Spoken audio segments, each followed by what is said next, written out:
In 2017, Universal Studios announced the birth of a new shared universe of monster movies, bringing their classic horror icons into the contemporary franchise film landscape.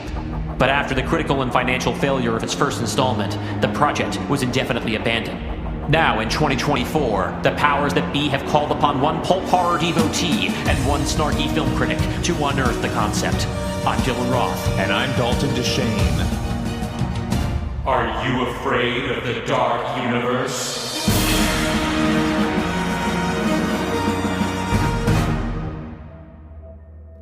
The screen is black. The only sound, the faint whistling of a far-off wind. Gold text slowly fades in, a quote attributed to an Egyptian prayer of resurrection. The voice of Dr. Jennifer Halsey, played in the film by Annabelle Wallis and in this reading by Ella Dawson, reads the text aloud. Death is but the doorway to a new life. We live today, we shall live again. In many forms shall we return. What was that? We smash cut to Nick Morton, played in the film by Tom Cruise and in this reading by me, Dalton DeShane, poking his head out of the bathroom. He's naked, drying his hair with a towel. On-screen text tells us the year, 2017. Oh, nothing. I was just reading aloud to myself. You academic types just don't know how to stop, do you? It's always been my fatal flaw. We're in an upscale hotel suite. It's designed Middle Eastern. Jenny sits at a table next to the bed, still wrapped in a bedsheet that trails behind her to where it's slightly tucked in under the mattress. Nick ties the towel around his waist and goes back in the bathroom before sticking his head back out again. Hey, I'm sorry if I was, a little early. Oh, no, it's totally fine. It's just, I've been in the field a long time, and it's been a while since I've, Totally get it. But you had fun? Oh, sure, tons of fun, even if I didn't finish. Nick grins. Great. That's so good to hear. He crosses over to her. So, what are you reading? Oh, nothing. We look over her shoulder with Nick. It's a map, yellowed, worn, old, except for a few lines in text at the bottom. The quote Jenny was reading aloud. Under the quote, in the same handwriting, a name. Henry. Mosul? You're reading a map of Iraq? Just reviewing. I am an archaeologist, remember? Nick reads a word written next to a red X painted on the map. Haram. Forbidden. As in treasure? More likely knowledge. And what's this? He points to a design drawn underneath the red X. It's a series of concentric circles, intersected asymmetrically by black lines. The outer ring of the circle is lined with hieroglyphics, while an inner ring is filled with larger symbols, each encircled individually.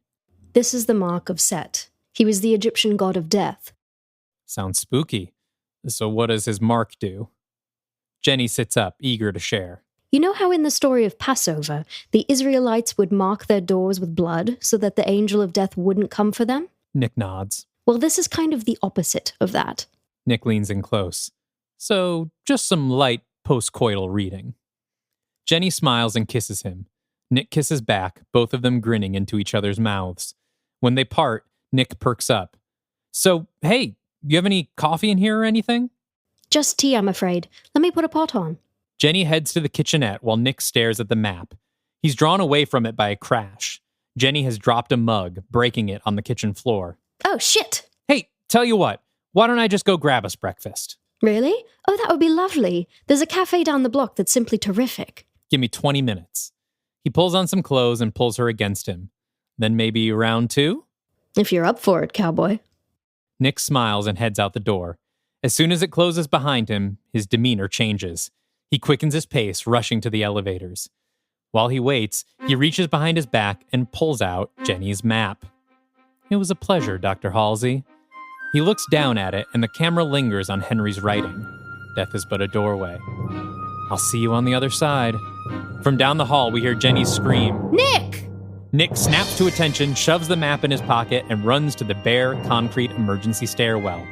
We follow him into the stairwell, and the camera leans over the railing to watch him race down the steps, spiraling down, down, down towards the ground floor, which is getting farther and farther away as we zoom up towards the ceiling. The image distorts further as the emergency lighting shuts off, one floor at a time, from top to bottom. Title card, Dark Legion, Death's Door. Welcome, everybody, to the Phase 3 finale, Dark Legion Death's Door, the episode we've really been building to since episode 1 of this podcast. We talked about Death's Door way back when we talked about the mummy. Right, all the way back then. And if you haven't already sort of caught on, we've just basically begun our film with a scene that like immediately precedes the mummy. Yes. We show just a little bit of Nick Morton and Jenny Halsey's encounter that sets the entire series into motion. There's a thing with like prequels where you know people are like, I don't want to know how Anakin became Darth Vader. That kind of ruins it. But I think it works if you're like, oh, let's tell them how Nick came really fast and set up. Maybe that will retroactively make that joke work in The Mummy 2017. For those of you who are, for some reason, joining us for the first time, welcome to Are You Afraid of the Dark Universe, the podcast where we attempt to resurrect Universal Studios' failed cinematic universe of monster movies, one pitch at a time. I'm one of your hosts, Dylan Roth. And I am the other one of the hosts, Dalton DeShane. Yeah, we didn't have time to think of something for that bit today. We've been way too busy. Our creative juices are entirely squeezed. I do want to say, we don't usually like write those ahead of time. No. That usually just happens. I just didn't even think to do one. Yeah, we are fried. Yeah. I was reading the script for the first time as Dylan walked in the door. Like literally probably 15 minutes ago, I was just finishing rereading Act 2. And I'm kind of hoping I don't need to reread Act 3 since we wrote it yesterday. Right. Well, and to be clear, we finished our first draft last night. It's not as if, and we've both been reading each other's work back and forth the whole time through. We've been editing this document back and and forth. It's not as if anyone's going to be surprised here about something that happens. We're just hoping we don't, in all of the various times we've read and reread this, stumble across, oh, wait, that doesn't make any sense. Yes, it is still very much a first draft, but I will say, and I don't want to set expectations too high, but maybe it's just recency bias, but this is my favorite Dark Legion movie. I really like what we've done here, and I hope that you all really like it too. Yes. Again, I don't want to set anyone's expectations too crazy high, and I don't want to explain why it's my favorite Dark Legion movie yet, because obviously we don't want to spoil anything. But I am really excited for everyone to hear this. I really feel accomplished because we set out to do something when we started this podcast. Mm-hmm. And this is, even though there's more to go, this is sort of a big culmination of a lot of things we've been doing. And I'm really happy with how it came out. Not even just in terms of story dominoes that we set up to knock down, but in terms of the mission of the show. Yes. I think that we've really, we've applied so much that we've learned in the process. And it's very exciting that it also was a matter of like, we executed a plan here, I think, in a way more precise and professional way, even than we did with the Mummy's Hand. Yes. I didn't at any point text you and be like, one sec, I have to bring the Dark Legion back to life. Although that was kind of a cool moment. No, listen, that was cool. I think it leads to cool moments. I'm not against spontaneity in the writing process, as you well know. And there was a little bit of it here. But it's also more of a professional screenplay in that it's not 165 pages. Yes, like this is 121 pages, properly formatted in Scrivener 3. Yes, but like Mummy's Hand at 165 pages is way longer than any, like, that, accounting for action, that would have probably been a 3-hour shooting script. Which, maybe. Like, this one at 100 would probably come out to like 2-hour-20, which I feel like is appropriate for this type of movie. For a movie at this scale, it would be weird for it to be less than 2 hours. Yes. It's a lot of moving pieces. But I think all I'll say about this one is, if you were to just think from the beginning of what your first reaction was when you heard that they were making a dark universe, if you were to take the most charitable version of that and think like, well, how could that possibly be good? I think we have realized the ideal version of a dark universe in this script. Mm-hmm. I think this is the pinnacle of what this project could be, in my opinion. All right. Well, I mean, I hope it's not the pinnacle, because we have a whole other phase ahead of us. That's true. We have a lot more to do. But we don't want to set expectations too high, Dalton. As I proceed to do that. Speaking of expectations, let's get to what our fans had to say about what they thought was coming from Death's Door. Yes. Usually we have some debate regarding the tone or genre of an upcoming episode, but this time there is a unanimous agreement within the fan base that Dark Legion's Death's Door is going to be a bloodbath. Huh. I wonder where they got that idea. Yeah, we haven't really been subtle about setting that expectation, have we? Everyone thinks that the Dark Legion is in for a very bad day and that they are going to lose and that there will be some major character deaths. Huh. I cannot read off all or even most of these predictions because, first of all, there's a lot of them and a lot of them overlap with each other. What if this had the tone of the Invisible Man's Wouldn't Revenge? it be? Well, the thing is that this has been phase 2 was our swerve big time phase, right? This has been more like of paying off expectations for the most part, but it would be fun if the finale, if it was just like, fuck it. We throw everything away. Yeah. I don't want to read everything because there is one fan expectation I would very much like not to come true, and that's Instagram user Justin KM145 saying this episode would follow the accidental trend of the season and be split into 3 parts. No. Let's not do that. It's short. The script is shorter than Mummy's Hand. If we can do it in 2. I do, however, want to shout out some fun, specific predictions that are representative of the community at large. Sorry to anybody if yours was not chosen. We got way too many this month, and as always, we can't use all of them. Yeah. There's too many of you now. Yeah, which is we're just simply too popular. We're too popular. Oh my God. A bunch of users have predicted that the members of the Dark Legion we've killed off so far this season will be returning as antagonists. Perhaps as pawns of Ahmanet and Set. The Dark Legion. Yeah. Shout out to Balthazar on Discord, Dick Genital, and Small Seal 17 on Twitter for similar guesses to that effect. On Instagram, Joan Palmer23 says that at the end, Death's Door will be fully opened, which will unleash hell on Earth, and that this will be the focus of the 4 or 5 standalone episodes between now and Dark Legion 4. And that those movies will show how bad regular people suffer during the Dark Legion gap period. It's an interesting guess. Alternatively, CG101 on Instagram thinks that Death's Door will be sealed, which will cause the dead to walk the earth, leading to our next episode, which we've already announced it will be Night of the Living Dead. Shout out also to Vidar Bjorn and Ryan Colley on Twitter, who voiced similar opinions. Sylvie the Cephalopod on Discord says there will definitely be a body count, but the characters most safe from dying are the ones who would suffer most by being left alive and alone, namely the Invisible Man, Jack Griffin. You guys think we're so cruel. We've proven ourselves to be pretty cruel in the past year. I think, I guess I have no leg to stand on here. No, you really don't. And neither do the characters that I've written. Serial fictional child killer that you are. Okay. Josh TB1513 says that Nick will be going to hell at the end and the rest of the Legion will have to save him in Dark Legion 4 or vice versa.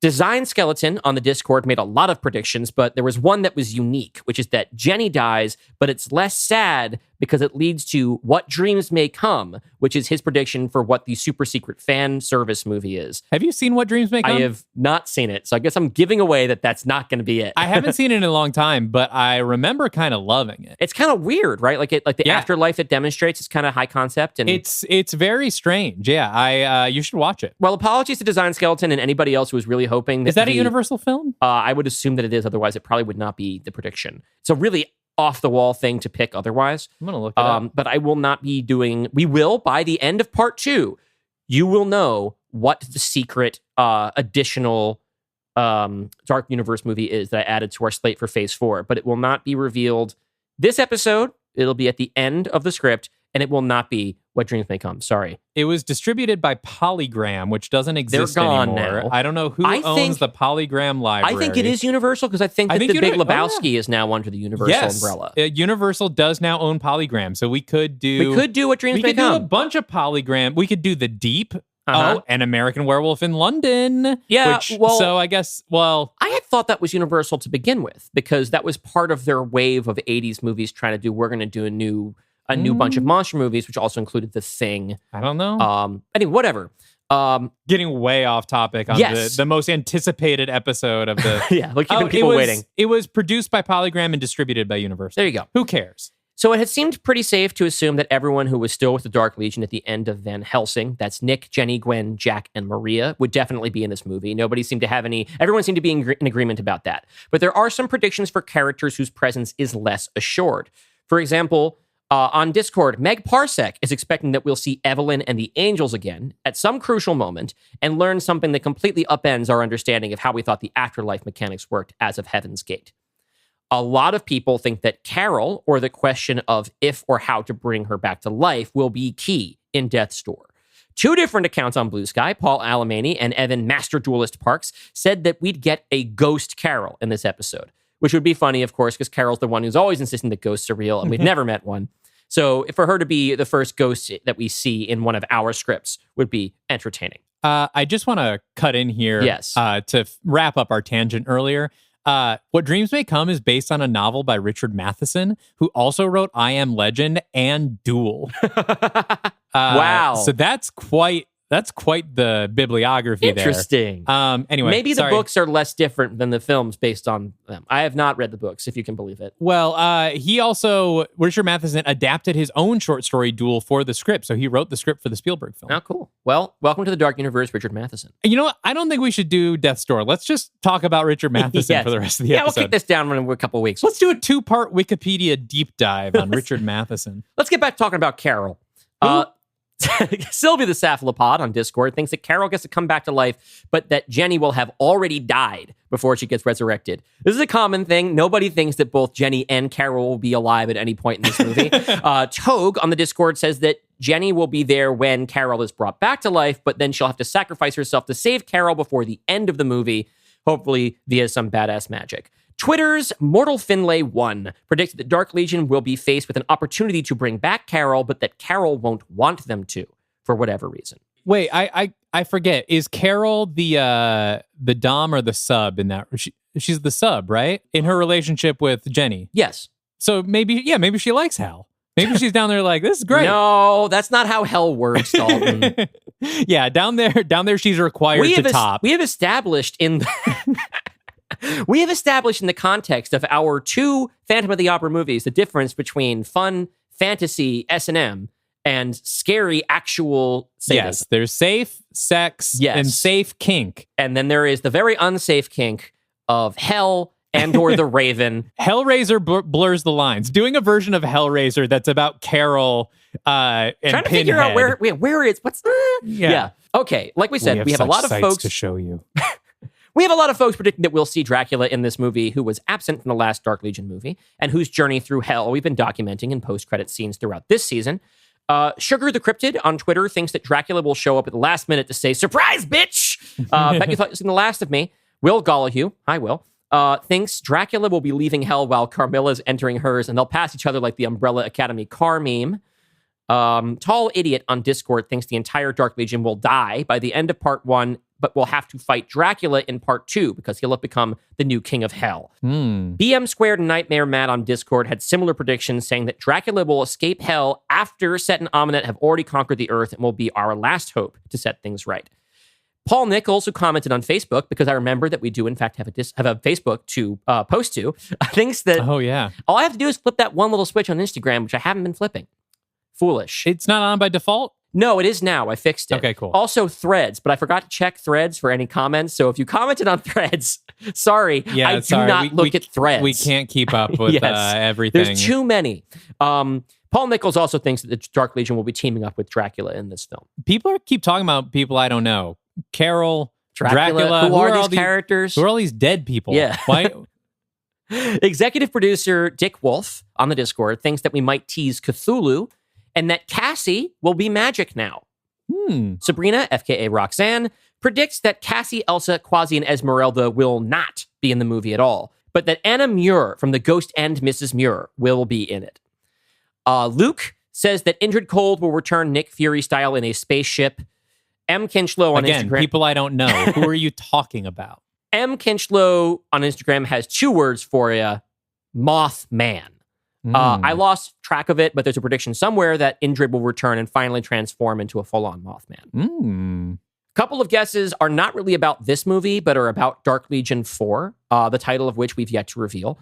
Jazz on Discord says that Dark Legion 4 will be called Dark Legion Hell's Angels and will have all the dead Dark Legion members team up. And will star the cast of the Bike Riders. Similarly, Reed on the Discord thinks that Dark Legion will get wiped out in Death's Door and that Dark Legion 4 will follow a completely new team made up of characters from guest pitches. Mm-hmm. All right, let's do some obvious joke ones. Violet, those are all great guesses. Too bad you're all wrong. Well, here's the fun thing is that there are so many that are so way out there that are ideas that we read and think, well, that would have been a cool idea.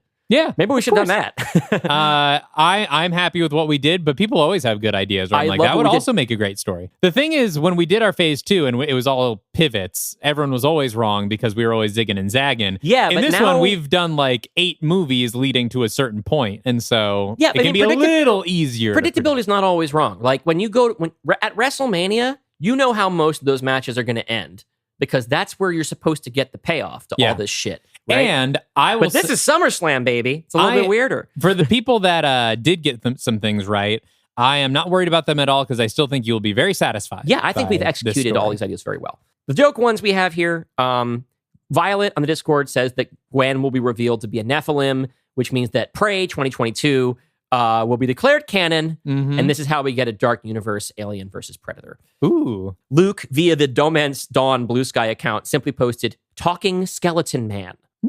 Theo says, defying all expectations, we're going to solve the problem of hell in Dark Legion 3, and the Dark Legion 4 will be about Turbo Hell.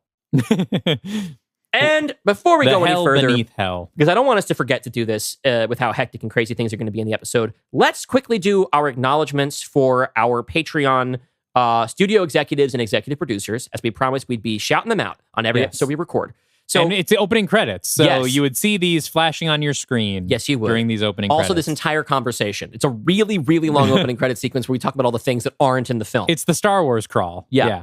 Studio executives, Andy from the Discord, Bill French, Beerus, Joe Valiant, Cadle, and Todd Webster. Thank you so much for subscribing at the $25 a month level, and we're excited to be delivering to you soon on the bonus pod all of the crazy requests that you've made for us in terms of extra pitches to do on that show. And thank you also to the $15 a month executive producers, Brian Egan, Callie, Mar Bendlar, Matt Thackeray, and Soonmont. All right. Are we ready to go into Act 1? No. You're not ready to go into Act 1. Because we've forgotten the thing we always forget. Which is? To talk about the director. Yes! Let's talk about the director we've chosen for this. We did not decide to use James Wan again. It's time to mix it up. We can't have all the Dark Legion movies directed by the same guy. James Wan did a phenomenal job. Yes, in our imaginations. But he's too expensive now. Yes. So we decided to go with a hot young prospect who made what I believe is both of our favorite horror movie of the year so far. Although yours might be Longlegs. No, I think Longlegs still beats it, but I'd say probably second favorite. Yeah. I'd have to look through my letterbox, but I loved it a lot. We did not pick Osgood Perkins because can you imagine? Who did we pick, Dalton? Arkasha Stevenson, the director of The First Omen. Yeah. She directed the fuck out of that movie. She's also directed episodes of Legion, which we both love, and Channel Zero, which I love. She did the whole 3rd season of Channel Zero. And The First Omen rocks. It is gorgeous. It's so good looking. And it's is so gnarly. Eerie. It's so good at balancing suspense and shock, which I think you and I both think should be weighed heavily in suspense, right? She really knows how to build a moment so that those jump scares are rare and they hit really hard. Dread, she's all about dread. I think she would do perfectly with this script, and we have written in particular a simply dreadful script. Crypt Keeper voice. Yes. Now that we've said directed by Arkasha Stevenson, our opening credits are over. All right, and we can dive in to Act 1. 8 years later. Just to be clear, because we talked for a while. That's 8 years after The Mummy. 2017. A coroner's van pulls up to a 3-story dormitory at a rural university. It's not alone. The dorm is surrounded by first responder vehicles. A coroner steps out, clad in full PPE, biohazard protocol. This whole area is buzzing with uniforms. EMTs, cops, firefighters. There are windbreakers sporting all manner of acronyms, from the FBI to the EPA to FEMA. Some of them are wearing biohazard suits, some have removed their headgear, while some have dispensed with protection altogether. The coroner retrieves an empty gurney from the back of her vehicle and pushes it towards the entrance to the dormitory, which is being held open by traffic cones. She walks past a cop who is sitting in a puddle of mud next to the sidewalk. There's dirt, blood, and vomit on his uniform. He's smoking a cigarette with a look of total lifelessness on his face. The coroner keeps walking. She enters the dormitory, which is crowded with more of those same uniforms. There isn't a student in sight. She checks in with an officer carrying a clipboard who directs her to a room down the hall. The corridor is crowded with people in uniform in varying states of emotional distress. The coroner's face is still partially obscured by her protective gear, but we can see in her eyes that she's already losing her professional composure. She pushes forward with her stretcher until it comes to a particular dorm room assigned to her. The door is open. She peers inside and sees an unmasked nurse squatting on his haunches over a puddle of blood on the floor. He's blocking our view of something in the center of the puddle. The coroner clears her throat. The nurse looks up at her from below with bloodshot eyes. He gestures casually to her protective gear. You don't need that. Are you sure? Doc, I've been on site for 16 hours. There's no contagion, no gas leak, no nothing. No unusual readings of any kind, and no one who arrived after it happened has had so much as a nosebleed. The nurse pivots on his toes, allowing the coroner a better look at what's in front of him. We still don't see it. We only see that it freezes the coroner cold. She's still looking at it as she slowly lifts her protective headgear off her head. Are they all like this? No, most of them are worse. At least these two had each other. From what we can tell, it happened so quickly that most of the victims bore it alone, unless they were already holding on to someone. The coroner slowly lowers herself to the floor, next to the nurse, and looks at the two bodies in front of her. They're a pair of college students, a man and a woman, dressed in cozy sleepwear. Their arms are wrapped tightly around each other, too tightly, like they squeezed each other to death. Their faces are frozen in a scream of unimaginable agony, with dried trails of blood leading from their eyes, noses, ears, and mouths. This is Oliver and Alice, last seen in Kill Your Darlings. The coroner stares at the bodies, unable to look away or even breathe until she's startled by a loud bang from outside. A gunshot. It shakes her to her senses. I'll need to do an autopsy. Sure, Doc, you do that, but how about we just worry about getting these bodies out of here first, okay? Yes, of course. The nurse and the coroner lift the couple, locked together in rigor mortis, onto the gurney and start to push it into the hallway. At the threshold of the door, the head of the gurney lightly T-bones another occupied gurney being pushed down the hall by another pair of tired medical technicians. They mutter apologies to each other, and the pair in the hall resumes walking. Their gurney is followed by another and another, until finally the coroner and the nurse have an opening to turn into the hallway and join the procession. Outside, as they push their gurney toward the coroner's van, they pass by another body. It's the cop from earlier, shot clean through the temple, his service pistol gripped in his dead hand. No one has the bandwidth to even notice this. They simply continue to cart the bodies of young people out of the dormitory, each of them wearing the same hideous frozen scream on their face. We pull up and away, higher and higher, and see that every dorm room, class building, house, and storefront for miles is surrounded by ambulances, cop cars, fire trucks, and coroner's vans, as thousands of bodies are retrieved and tallied. Pull back further, and we're now watching a BBC newscast of these events, with the headline, "Over 20,000 die instantly in Pennsylvania town. Authorities can find no cause." The thing is, Osgood Perkins would direct the fuck out of that opening. Out of that, yes. That actually, okay, yes. That does... I was like picturing that through like the yellow filter of Long Legs, and it's Fair like, enough. oh, actually that does kind of cook. I'm trying to remember if I wrote that before or after I saw Long Legs. I think I wrote this before I saw Long Legs. It fits. It fits the vibe. Watching this broadcast on television in a stately English parlor is Jennifer Halsey, who sits forward in an old family lounge chair, head in her hands. The parlor is a classy old entertainment space in an opulent English home, the old Halsey estate.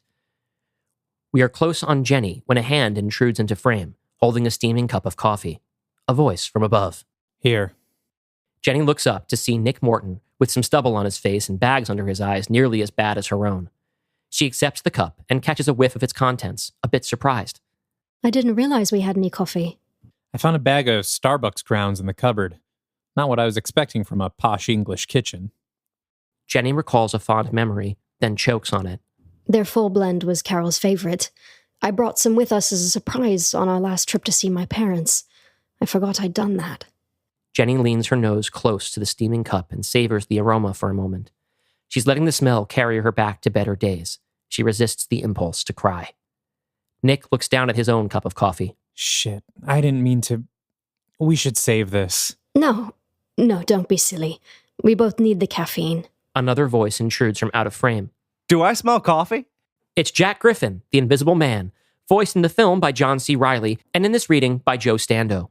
He wears a velvet dressing gown, very early 20th century, no doubt salvaged from a wardrobe in one of the guest rooms. His face and hands are, naturally, invisible. Alongside him walks the Countess Marya Zaleska, played in the film by Janelle Monáe and in this reading by Gita Jackson. She is also dressed like royalty, but on her, it looks perfectly natural. It smells not good. You don't like Starbucks? Jack, I've been around the block a few times. I've known good coffee and I've known bad coffee. Nothing about Starbucks says good coffee to me. Well, I definitely need a cup. You can try a sip of mine if you want. I guess it wouldn't be the first time I was pleasantly surprised by a product of the Pacific Northwest. Guys. Nick interrupts the cute couple's banter and indicates the tragic news coverage on the screen. The estimated death toll keeps climbing. Oh, God.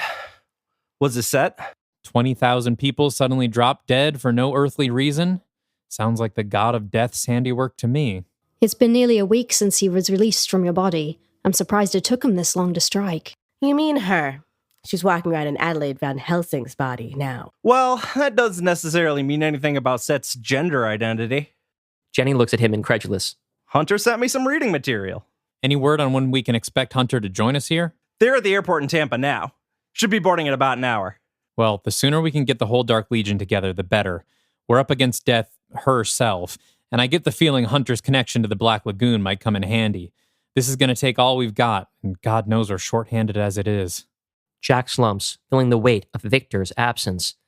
Nick sees one of Maria's hands, the closest one to Jack, clench a little tighter around an invisible counterpart. Marya looks over at Jack and offers a slight, comforting smile. Nick looks over to his other side, at Jenny, who continues to inhale her coffee's therapeutic vapors. He notices her wedding ring, which is now on the ring finger of her right hand. From down the hall, we can hear the clicking of a latch and a door swinging open, then heavy footfalls.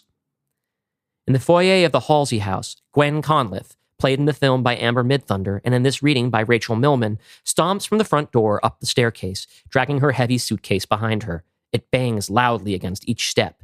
With her werewolf strength, she could lift it with ease, but she chooses not to. Another woman walks through the front door, pulling her own luggage behind her. It's Charlie Willowbrook, played in the film by Devery Jacobs. She shuts the door behind her and hollers towards the stairs. Gwen?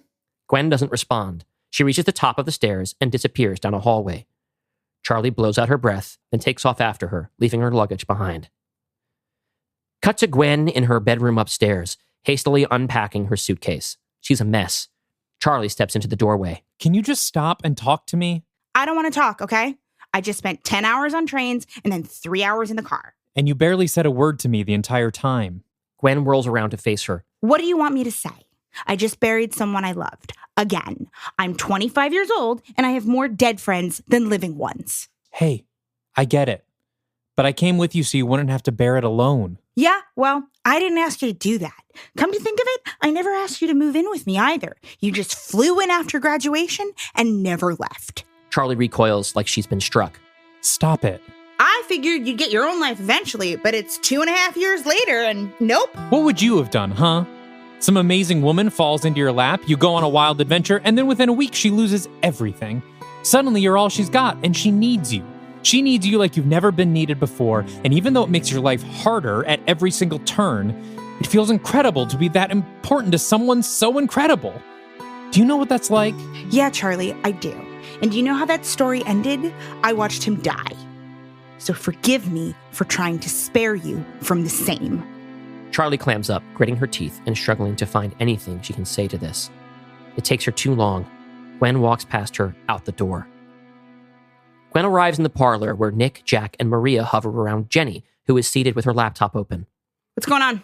Jenny found something. Ever since the release of Cassie's book, several universities have started offering paranormal studies courses. Take a guess who just opened an entire paranormal studies department. Selinsgrove University. It could be a coincidence, but right now it's the only lead we have. I'd like to pay the campus a visit. Great. I'll come with you. I appreciate the offer, Nick, but we don't know what we're walking into. It could be dangerous. I'll risk it. We should all go. People might feel better knowing the Dark Legion is on the case. No offense, Jack, but I don't think anybody wants to hear from the invisible chef at a time like this. Hey, I'm just trying to help. Yeah, well, that's something you should have thought of before you made yourself the mascot for your own $1 million company. Jack goes quiet. For the briefest moment, we see regret in Gwen's face before she quickly looks away from everyone. Nick and Jenny share a concerned look. Charlie arrives in the parlor, aiming to join Gwen, but still several steps away. Gwen, you only just got back from Victor's funeral. The rest of us can go ahead if you and Charlie need time to unpack. It's fine. I'm in. Charlie stops and silently withers. Jenny shuts her laptop and rises to her feet.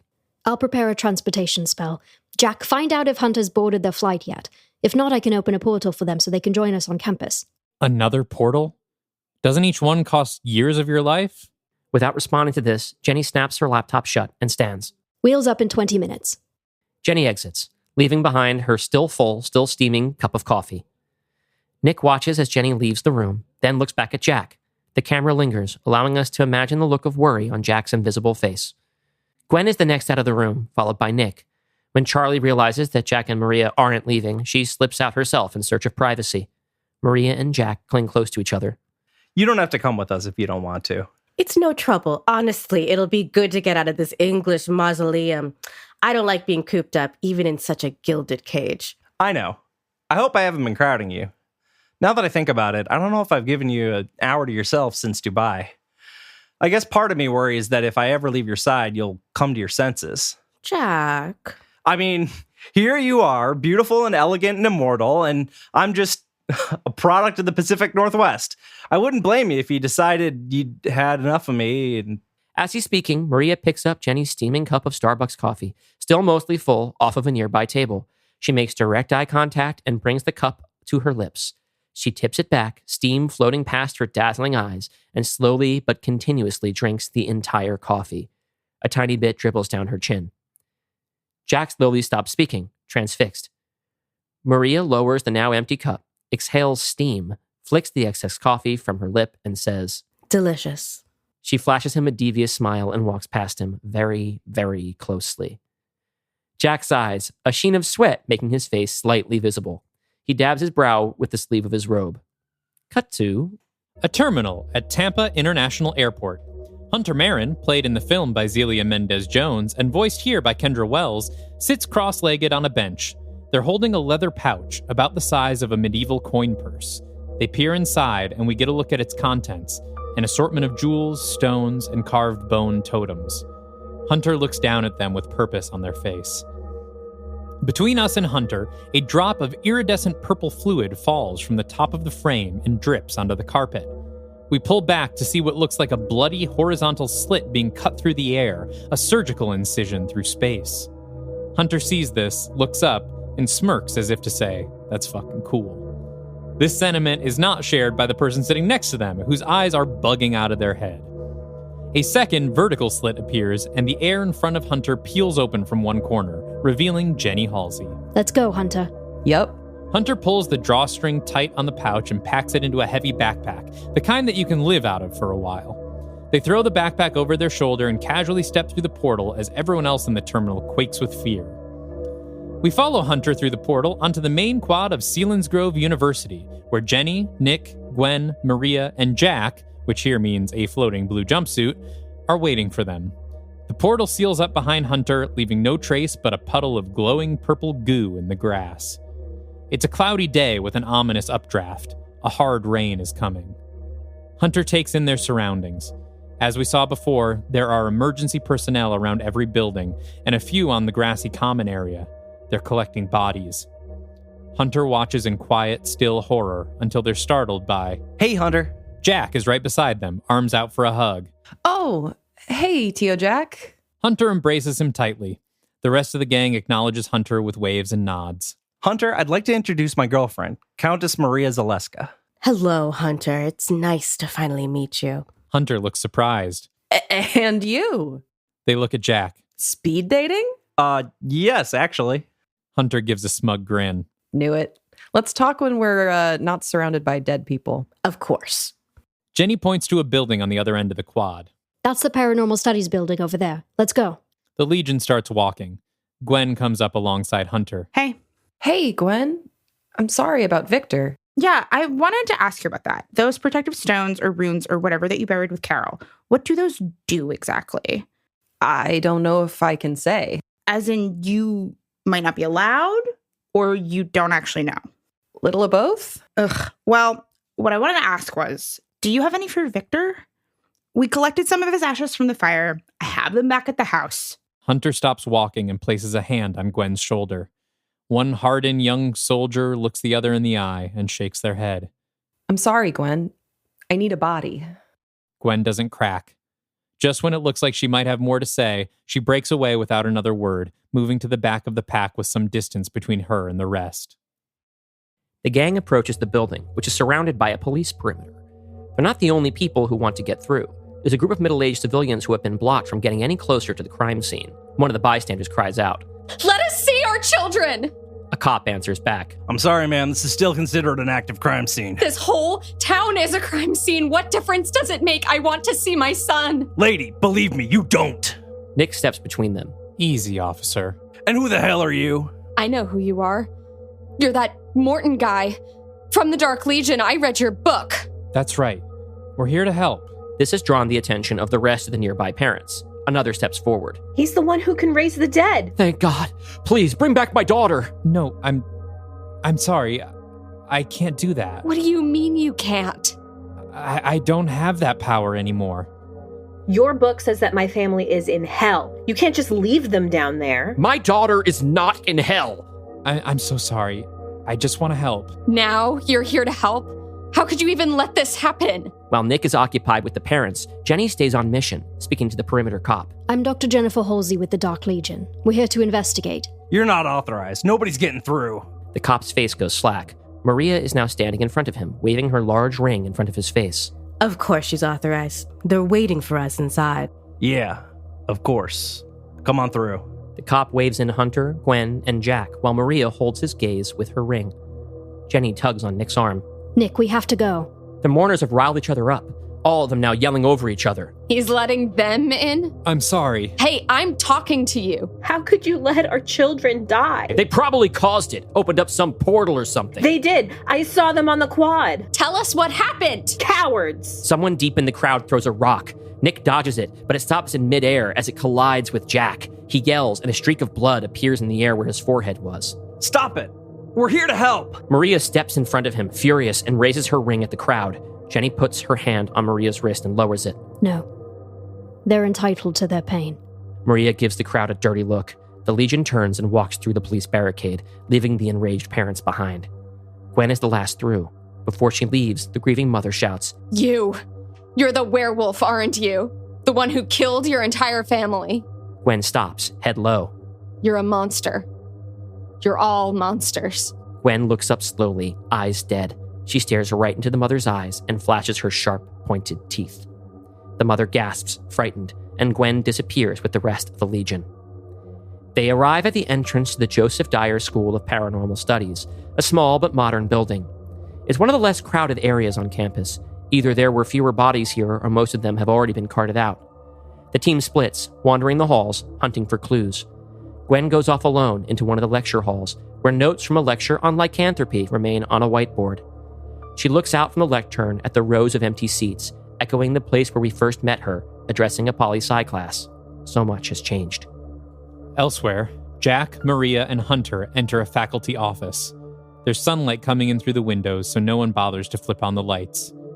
Hunter approaches a desk with a tall office chair in front of it, facing away from them.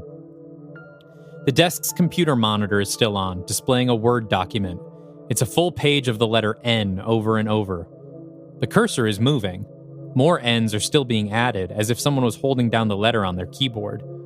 Hunter leans forward, past the high back of the office chair, then screams, pulling the chair around as they fall backwards. Sitting in the chair is the body of a middle-aged professor, frozen in a terrified scream, his face and shirt stained with blood. He died at his desk, his hands paralyzed on the keyboard. Jack and Maria rush to Hunter's side and pull them to their feet. Hunter, you all right? Yeah, I'm okay. I guess they haven't found all the bodies yet. Marya, unfazed, takes a closer look at the professor's face. What were you so afraid of?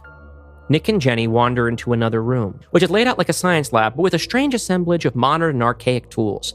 There's puddles of dried blood on the floor, with sticky footprints from boots and tracks from narrow gurney wheels caked onto them. There's a dusty old book open on the teacher's desk, under a clear plastic cover, that is likewise stained with dried blood. Jenny snaps on a pair of vinyl gloves, lifts the cover, and studies the book. What is it? It's a very, very old copy of the Book of Job. Like, an original? Hardly. There are no originals. Hebrew probably isn't even the original language. There have been a number of translational glitches throughout its history, but there is one particularly famous one. Jenny scans the page the book was open to until she finds a particular passage. Here, that is one of the first uses of the word Satan in the Hebrew Bible. Satan as in Satan? It likely wasn't intended to refer to a specific figure. The word roughly translates to adversary or even judge. Here, the Satan is essentially the prosecutor in the trial of Job, arguing that he, and by extension all of God's followers, are not truly good or faithful, but simply follow God's commandments because they expect a heavenly reward. I remember this one from Sunday school at the orphanage. The devil fails. Job loses everything except for his faith. More or less. By the time this story got to your Sunday school teacher, the word Satan had been mistranslated as a proper name, which would also get applied to a number of other discrete characters throughout the Old and New Testaments. Then there's Lucifer and Belial, who are only mentioned in Apocrypha. Wait, you're saying the devil isn't actually in the Bible? I'm saying there could be one devil, or 100, or none at all. And if he does exist, he's probably not what we're expecting. Gwen walks alone down a hallway. She sniffs, picks up a whiff of something she can't quite place. She follows the scent. It leads her to a heavy door labeled Authorized Faculty and Staff Only. Gwen tries the handle. It's locked, obviously, but she applies more pressure until the mechanism gives in. She slowly opens the door and finds that inside is just another antechamber for another room. A vault. Gwen tries to force entry here too, but it's far too sturdy for her, at least in this form. Gwen rolls her eyes, blows out her breath, and begins to undress. Cut to Marya and Jack. They step into what looks like a library, the walls lined with shelves of leather-bound tomes. The room is filled with long tables, and the absence of studying students is immediately apparent. The chairs are still pushed out chaotically from the removal of the bodies. Books lie open, laptops and notebooks next to them filled with half-jotted notes that will never be finished. Someone's water bottle has spilled onto their keyboard. Backpacks, student IDs, McDonald's bags. The detritus of the dead. Jesus, this is spooky. It's like a whole study hall of invisible teens. These kids are way past invisible. This is more like a rapture. On the floor next to an abandoned AirPod, a half-eaten apple rests, the teeth marks forming a jagged border around the browning insides. Jack picks it up and holds it in front of his face in the silence when he suddenly hears, You can still save her, Jack. What did you say? Marya shrugs, flipping through a book of spells. I didn't say anything. Sounded like you said I could. He stops and yelps, dropping the apple to the floor. What? What happened? Did you just touch me? No, I've been over here. Somebody just put their hand on the back of my neck. Marya looks around. The room is empty. Are you sure? Yes, they rested their hand right on the back of my neck. Cut to a close-up of the discarded apple on the floor. A shadow passes over it, and it shrivels and turns black as Jack says off-screen, Maybe there is something invisible here. We cut to a pair of massive, furry, clawed hands digging into the vaulted door. The door bends and tears free from its hinges and is tossed away into the corner of the antechamber. Cloaked in shadow, the 10-foot alpha wolf form of Gwen Conliffe shrivels back down to her slender human frame as she steps inside the vault. In the center of the metallic floor is a hollow ceramic statue of a woman kneeling in prayer, split neatly in half. Between the two pieces is a red stain, so neat it looks as if it could be wet acrylic in the shape of a slithering serpent. A body lies next to the artifact, but this one didn't die like the others. His neck was snapped, head turned all the way around to face backwards. Gwen bends down to examine the statue. She dabs the stain with a finger and then dabs her tongue. It's blood. Later, Gwen joins Hunter, Jack, Jenny, and Nick in the empty lecture hall. Jenny examines the two ceramic pieces and carefully fits them back together. What is it? The breath of Belial. Part of it, anyway. It's a vessel containing a verse of satanic prayer split into pieces and scattered across the world. Is that what killed all of these people? We can't rule anything out. Not much is known about the breath. Except there's more than one piece. Yes, 6, if I recall correctly. Of course there are. The number of the beast. So we're going on another fetch quest to find the other pieces. It seems so, yes. I'll need to return to the house and consult my records before we can know where to look. Can we get going again? This place is making my skin crawl. As Jenny prepares her teleportation spell, we follow an unattached shadow as it creeps across the floor, unnoticed. Finally, it merges with a shadow cast by Jack's jumpsuit and disappears into it. The air tears open and purple ooze drips from the wound in space. The Dark Legion steps through, taking their shadows with them. Back at the Halsey estate, Gwen sits in the dark, slouched low in the couch cushions, lit only by the TV playing nonstop coverage of the Selinsgrove massacre. Nobody still has any idea what caused it, so the BBC is running through a list of the victims and sharing facts about them. Creative writing student and captain of the varsity swim team, Alice Goodrich, a junior, who just a year ago risked her life to save one of her classmates from a bizarre animal attack on campus. Her family has requested that in lieu of donations... A silhouette appears in the doorway. Charlie. Hey, I'm gonna try to sleep. Good luck. You want to come up with me? I could use some touch. Gwen doesn't even look away from the TV. I'll be up soon. Charlie stands for a second, trying to think of something else to say, and only comes up with, "'Kay." She leaves. Her footsteps fade away up the stairs, and then Gwen jumps when Jack says, You should go with her. Jesus, Jack, how long have you been there? Oh, I dozed off here probably about an hour ago. I think we should both go to our real beds, though. Why bother? I'm not going to sleep. Because Charlie needs you. Don't do this, Jack. Gwen, you know I'm your friend, but you've been mean and rotten to her since you got here, and well, I don't like it very much. Well, gee, my apologies to the Dark Legion corporate mascot. Guess we can't all watch our friends die and still wake up with a smile on our face. That's right, Gwen. We've all lost people. But all that's taught me is that life goes on until it doesn't. And that it doesn't just go on for you and for me. It goes on for everyone left on this planet. We've all got a horrible fate waiting for us. But until we get there, we deserve all the love we can get our hands on. And our job, the job of the Dark Legion, is to keep on saving the world so that all those people out there can hold on to that love as long as they can. We keep moving the fucking goalposts. We were going to save the world. Now we're just keeping it on life support. Life goes on until it doesn't. And the fight goes on until it doesn't. Gwen stands up and goes toe-to-toe with the invisible man. Grow up, Jack. I did. Gwen turns and walks away. Cut to upstairs. Gwen stands in the doorway of her room, looking at Charlie asleep in the bed. She strips down to her underwear and lies next to her, eyes wide open, not touching. After a moment, she turns and rests her head on Charlie's chest. Charlie reflexively wraps her arm around Gwen's shoulder and lets out a soft, satisfied sigh. Gwen squeezes Charlie and closes her eyes.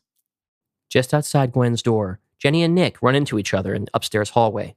Jenny is carrying a stack of very old books. Some light bedtime reading? It's everything I have that might contain reference to the breath of Belial. I need to find out what we're up against. Jenny, what you need is some dinner and a good night's sleep. You've been running around like a mad woman for days, and I'm sure all those spells must take a lot out of you. We haven't got time for creature comforts, Nick. Lives are at stake. Possibly every life. How about you let me help with the research then? I may not be on your level, but I got pretty good at this stuff when I was with the Jekyll Foundation. That's kind of you, but I prefer to work alone. Nick sighs, shrugs, and extends an arm, inviting Jenny to walk past him. She does. He watches as she reaches her door. She doesn't have a free hand to open it, so he starts her way to help. She doesn't need it. The door opens magically. She never looks back at him. Nick is left alone in the hall. Cut to Hunter, sitting on their bed, scrolling on their phone. There's a shave and a haircut knock on their open bedroom door. It looks like no one's there, but Hunter knows better. Hey, Tio Jack. Good night, Hunter. Good to be back under the same roof again. Want to help me make some waffles in the morning? Waffles? Really? There's always time for waffles. Hunter chuckles as the floor creaks to let us know that Jack has continued down the hall. A little while later, Jack lies asleep next to Marya, an invisible bulge under the covers. He's on his stomach, his breath blowing ripples in the pillowcase. A hand reaches in from out of frame and rests on the back of his neck. Jack wakes up with a start, turning over to see Jenny, eyes wide and a finger over her lips. She frantically beckons Jack to follow her. They exit the house onto the grounds. Jenny is practically running now. We see Jack's footsteps in the grass as he tries to keep up. Jenny? Jenny, what the hell is going on? Jenny comes to a stop at the edge of a stream that trickles its way through the woods. A faint red glow shines from the water. Oh, thank God, she's still here. Jack catches up and looks into the water. A 3-foot-long section of the stream has been turned into a portal, like a window looking straight down into hell. Under the water is Carol Laemmle, played in the film by Darcy Carden, and in this reading by Steph Salo. Her face is panicked. She pounds her fists on the underside of the water as if it were glass. Her screams are muffled. Jenny? Jenny, please let me out of here. I'm trying, baby. Hold on. Carol? What the hell's going on here? The breath of Belial. Jenny pulls it from her pocket, reformed magically into one piece. I was able to use it to counteract the spell that damned her. Why is she still trapped? I need your help. The spell requires sacrifice, but because I was the one who sent her there, I'm not allowed to be the one to bring her back. Sacrifice? What kind of sacrifice? Jenny looks at Jack with pleading eyes. Oh, no, I'm not killing anyone. It will be random, not anyone you know. Just someone somewhere in the world will pass away peacefully, and then we'll get Carol back. Jack looks down at Carol. Her feet are submerged in blood as thick as mud, flames licking at her legs and charring her flesh. Clawing arms reach out of the blood, scratching at her legs and drawing blood. Tears stream from her eyes as she tries not to scream from the pain. This isn't the way, Jenny. We can't kill any more people. How many times are we going to get an opportunity to do something for Carol and turn our backs on her instead? Jack is quiet. How many times, Jack? Carol screams through the barrier. Jack, please, I can't stand it here. I just want to be with you all again, please. What do I have to do? You just have to reach in and grab her. That's all. Just pull her back to us. 2 more arms, larger than the others, burst from the flames and grab Carol around the thighs. She screams, partly from shock and partly from her flesh sizzling where she's been touched. Jack acts without thinking, plunging his arm into the stream and grabbing Carol's hand. Then he yells and jerks his arm back. From out of the stream, there emerges not the body of Carol Laemmle, but a long, thick snake attached firmly to Jack's hand. He shouts and whips it around, flinging it back into the stream. It lands and hisses at him before disappearing into the brush. We see 2 red dots floating in midair, the bite marks in Jack's hand, dripping blood. What the hell? Jenny? We look toward Jenny. She's changed. A blindfold is wrapped around her eyes, with dark bloodstains where her eyes should be, almost black. From her shorts emerge 2 animal legs with thick, matted black hair, ending in hooves instead of feet. When she speaks, it is not with her own voice. In the film, this is the voice of Brad Dourif, performed here by Patrick Willems. Naked you came from your mother's womb, and naked shall you depart. The Lord gave, and the Lord hath taken. May the name of the Lord Belial be praised. Jack runs, splashing through the stream away from this false Jenny. As he does, lines of visibility start to spread from the hand that was bitten. Gradually, his entire body is becoming visible. After a while, tired and woozy, he stops to catch his breath. As he puts his hands on his knees, he catches sight of his reflection in the water below. His eyes widen at the shocking sight of his own face. He touches it, then looks at his hand. The snake bite is swollen, red and purple, with black threads of poison crawling through his veins around it. He staggers away from the stream, shambling back toward the house. Help! He looks over his shoulder and sees a shadowy figure striding towards him from the stream. It's not Jenny. It's something else. Jack tries to pick up the pace, but his strength is failing. The black lines have spread across his body. Finally, he reaches a window and pounds on it, rattling the glass. Marya! Marya, help me, please! Something he sees makes him stop. We see through his POV into the window. Marya is asleep, lying still next to Jack. He sees himself, visible, lying in bed on his stomach just as he was when he awoke, but his eyes are open and blank. A voice speaks from behind him. Face your judgment, Jacob Griffin. Jack turns. Standing before him is the figure of Satan. He is a nude beast with hard, bony growths pushing through his fur, miniature horns that grow erratically like tumors. He remains blindfolded, grinning with serpent fangs. 2 black feathered wings spread out 10 feet wide, filling Jack's vision. Who are you? I am God. I am the adversary. I am prosecution and defense, judge and jury. Jack cowers, trembling from fear and the poison in his blood. Oh, hell. Be not afraid. All who live must die, and all who die must be tried. And I find you guilty. Jack falls to his knees, struggling to keep his eyes open. The choice didn't matter, though, did it? I was dead before I woke up. There was no right answer. Satan grins. We see it from Jack's POV as his vision clouds over. You'll never know. Jack's vision goes black. The next morning, Marya awakens to the sunlight streaming through the window. She squeezes her eyes shut and rolls over, wrapping one arm around Jack's body next to her. She buries her face in his neck, inhaling his scent and kissing him softly. Her eyes flutter open, and then she bolts up straight in bed. Jack lies under the covers on his stomach, limp as if he were asleep. But Marya knows better, because she can see him. A circular sigil glows white on the back of his neck, the mark of Set. Marya screams.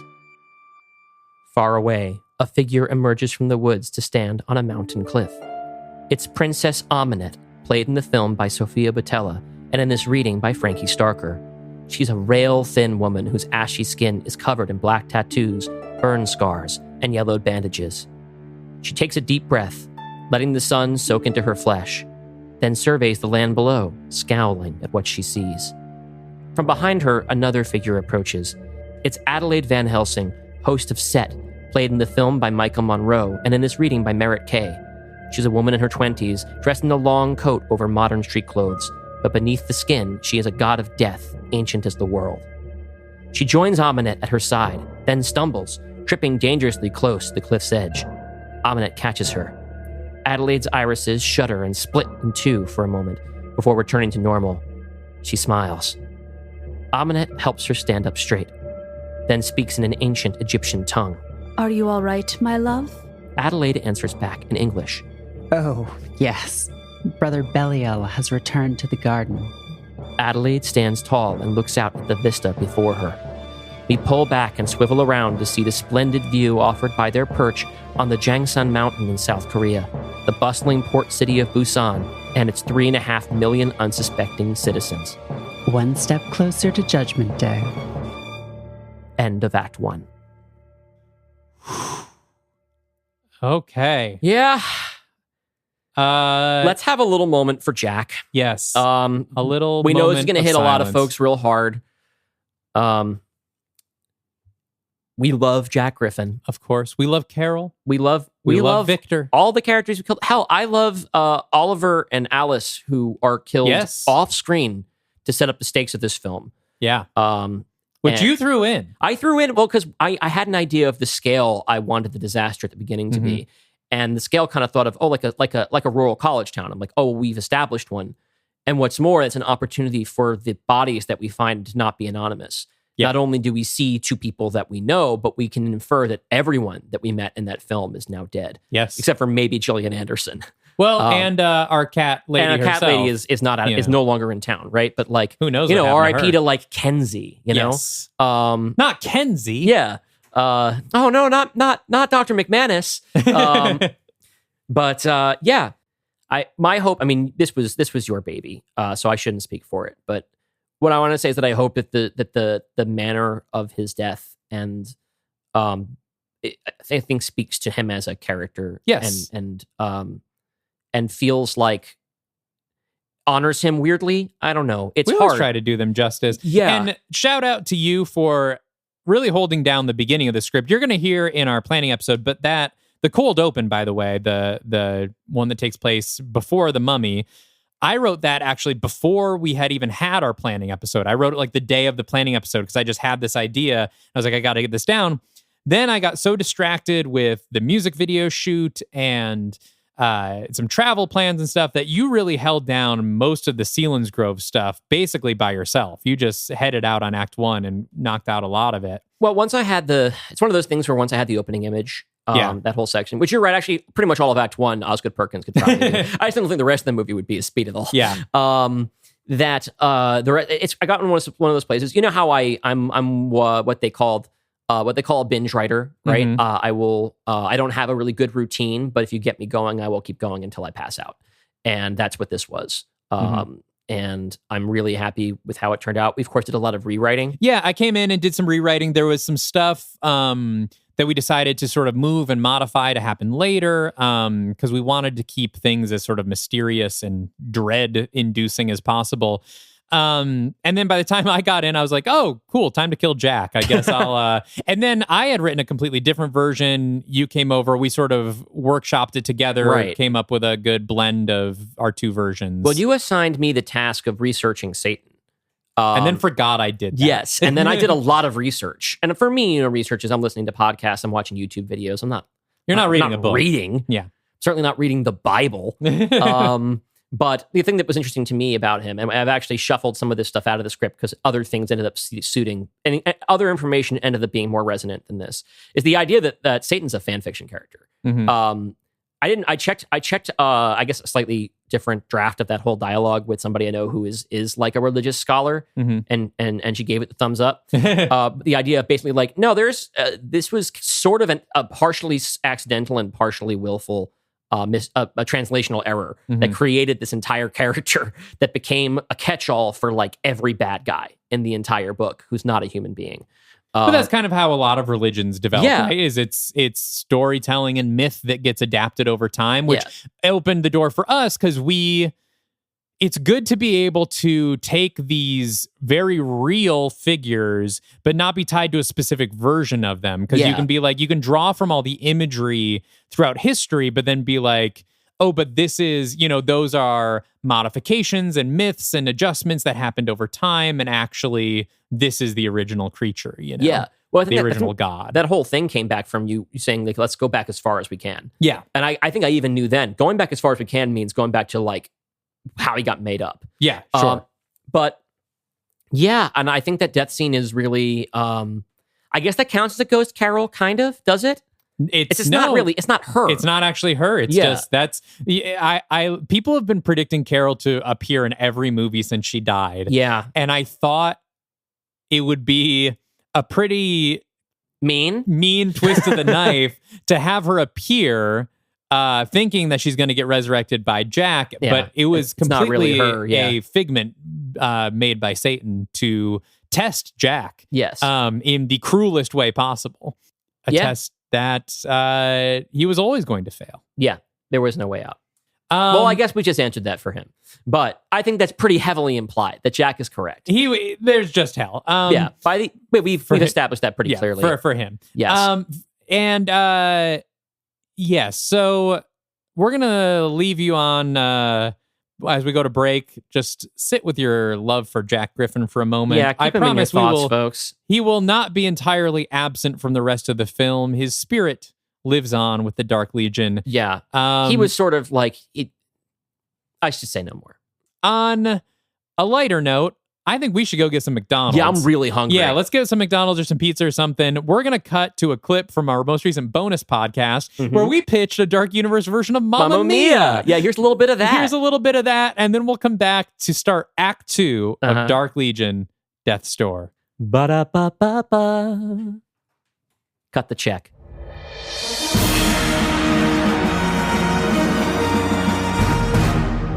Do we gender flip this? And the captain from The Ghost and Mrs. Muir is our Meryl Streep.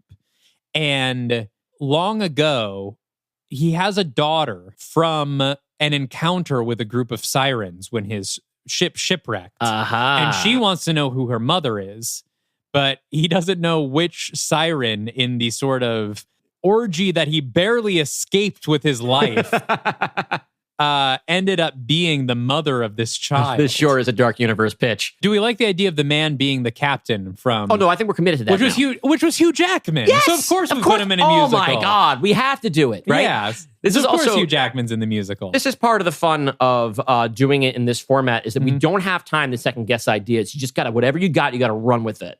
Which is probably, honestly, more like what a real Hollywood pitch is like. Because if you get a note from a producer and they've got the checkbooks on their desk, if they have an idea, you say yes and.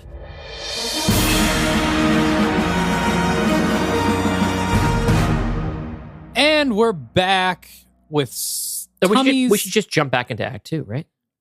Do Act 2, Part 1? Or just say Act 2?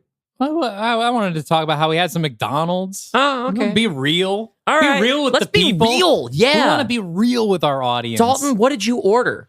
I got myself a spicy McChicken and some Frenched fries. And scandalously, Dalton, you pulled a third-party sauce from your fridge and dipped your fries into it. I dipped my fries into some Hidden Valley Ranch. Yeah. I don't think that's legal. It's not legal. I wish we could have gone, of course, to Nando's in honor of Jack Griffin.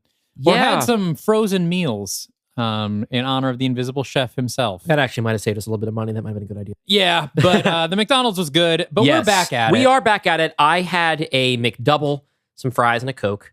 Coke, which you will hopefully not hear rattling through this episode, because that will really kill the vibe, I think. The rest of the movie is just McDonald's AU. Yes. It's just all the characters hanging out in McDonald's and remembering Jack. Okay. Well, someone write that, because we didn't. I'm sure someone will. But yes, we're... I'm trying to give us some moments of host-to-host levity. Yeah, because of how little levity there is in the script.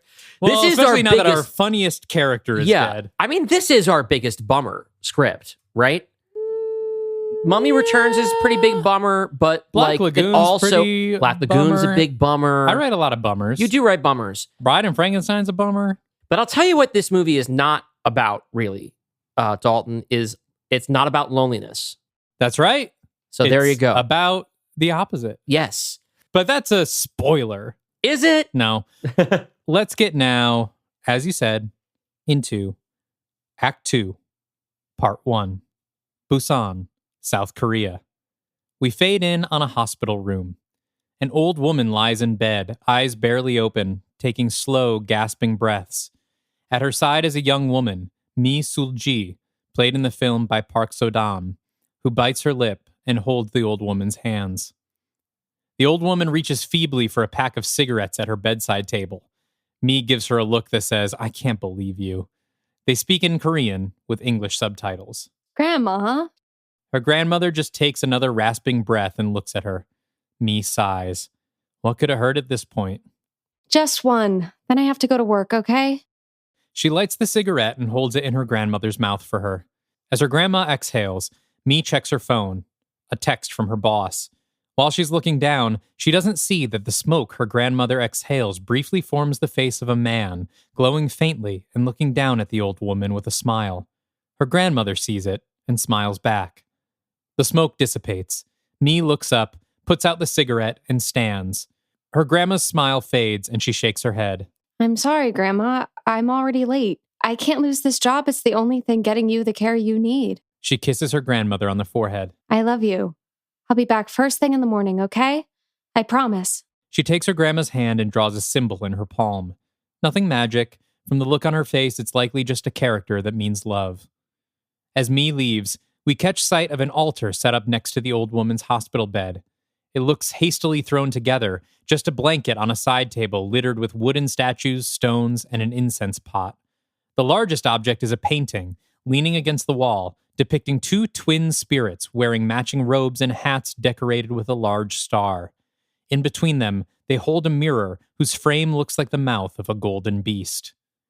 Mi walks back to her apartment through what is clearly one of Busan's more impoverished neighborhoods. She has to use her shoulder to force the door to her apartment open. It's little more than a closet, messy mostly due to lack of space. She grabs a hat and apron from a pile on the floor and heads back out.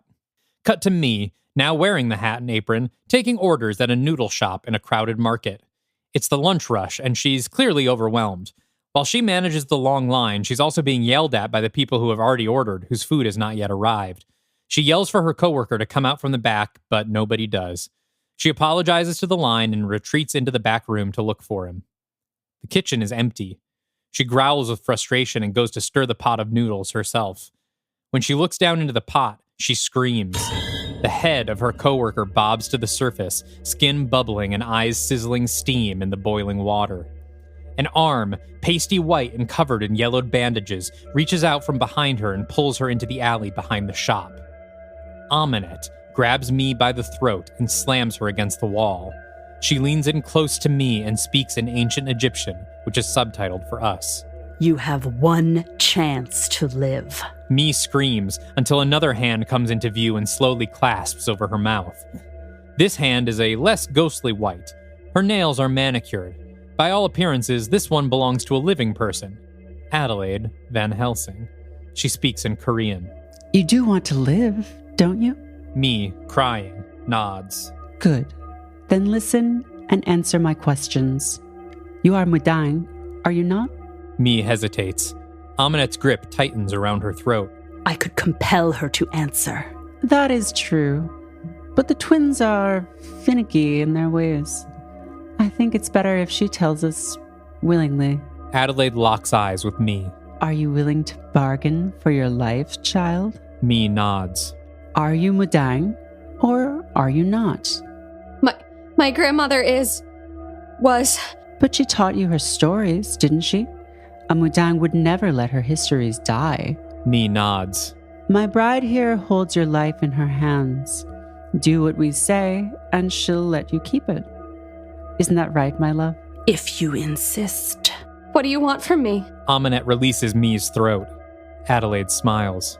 We want you to sing a song for us. Cut back to the front of the shop. The crowd is growing restless, huffing and puffing and shouting for Mi to come back out front.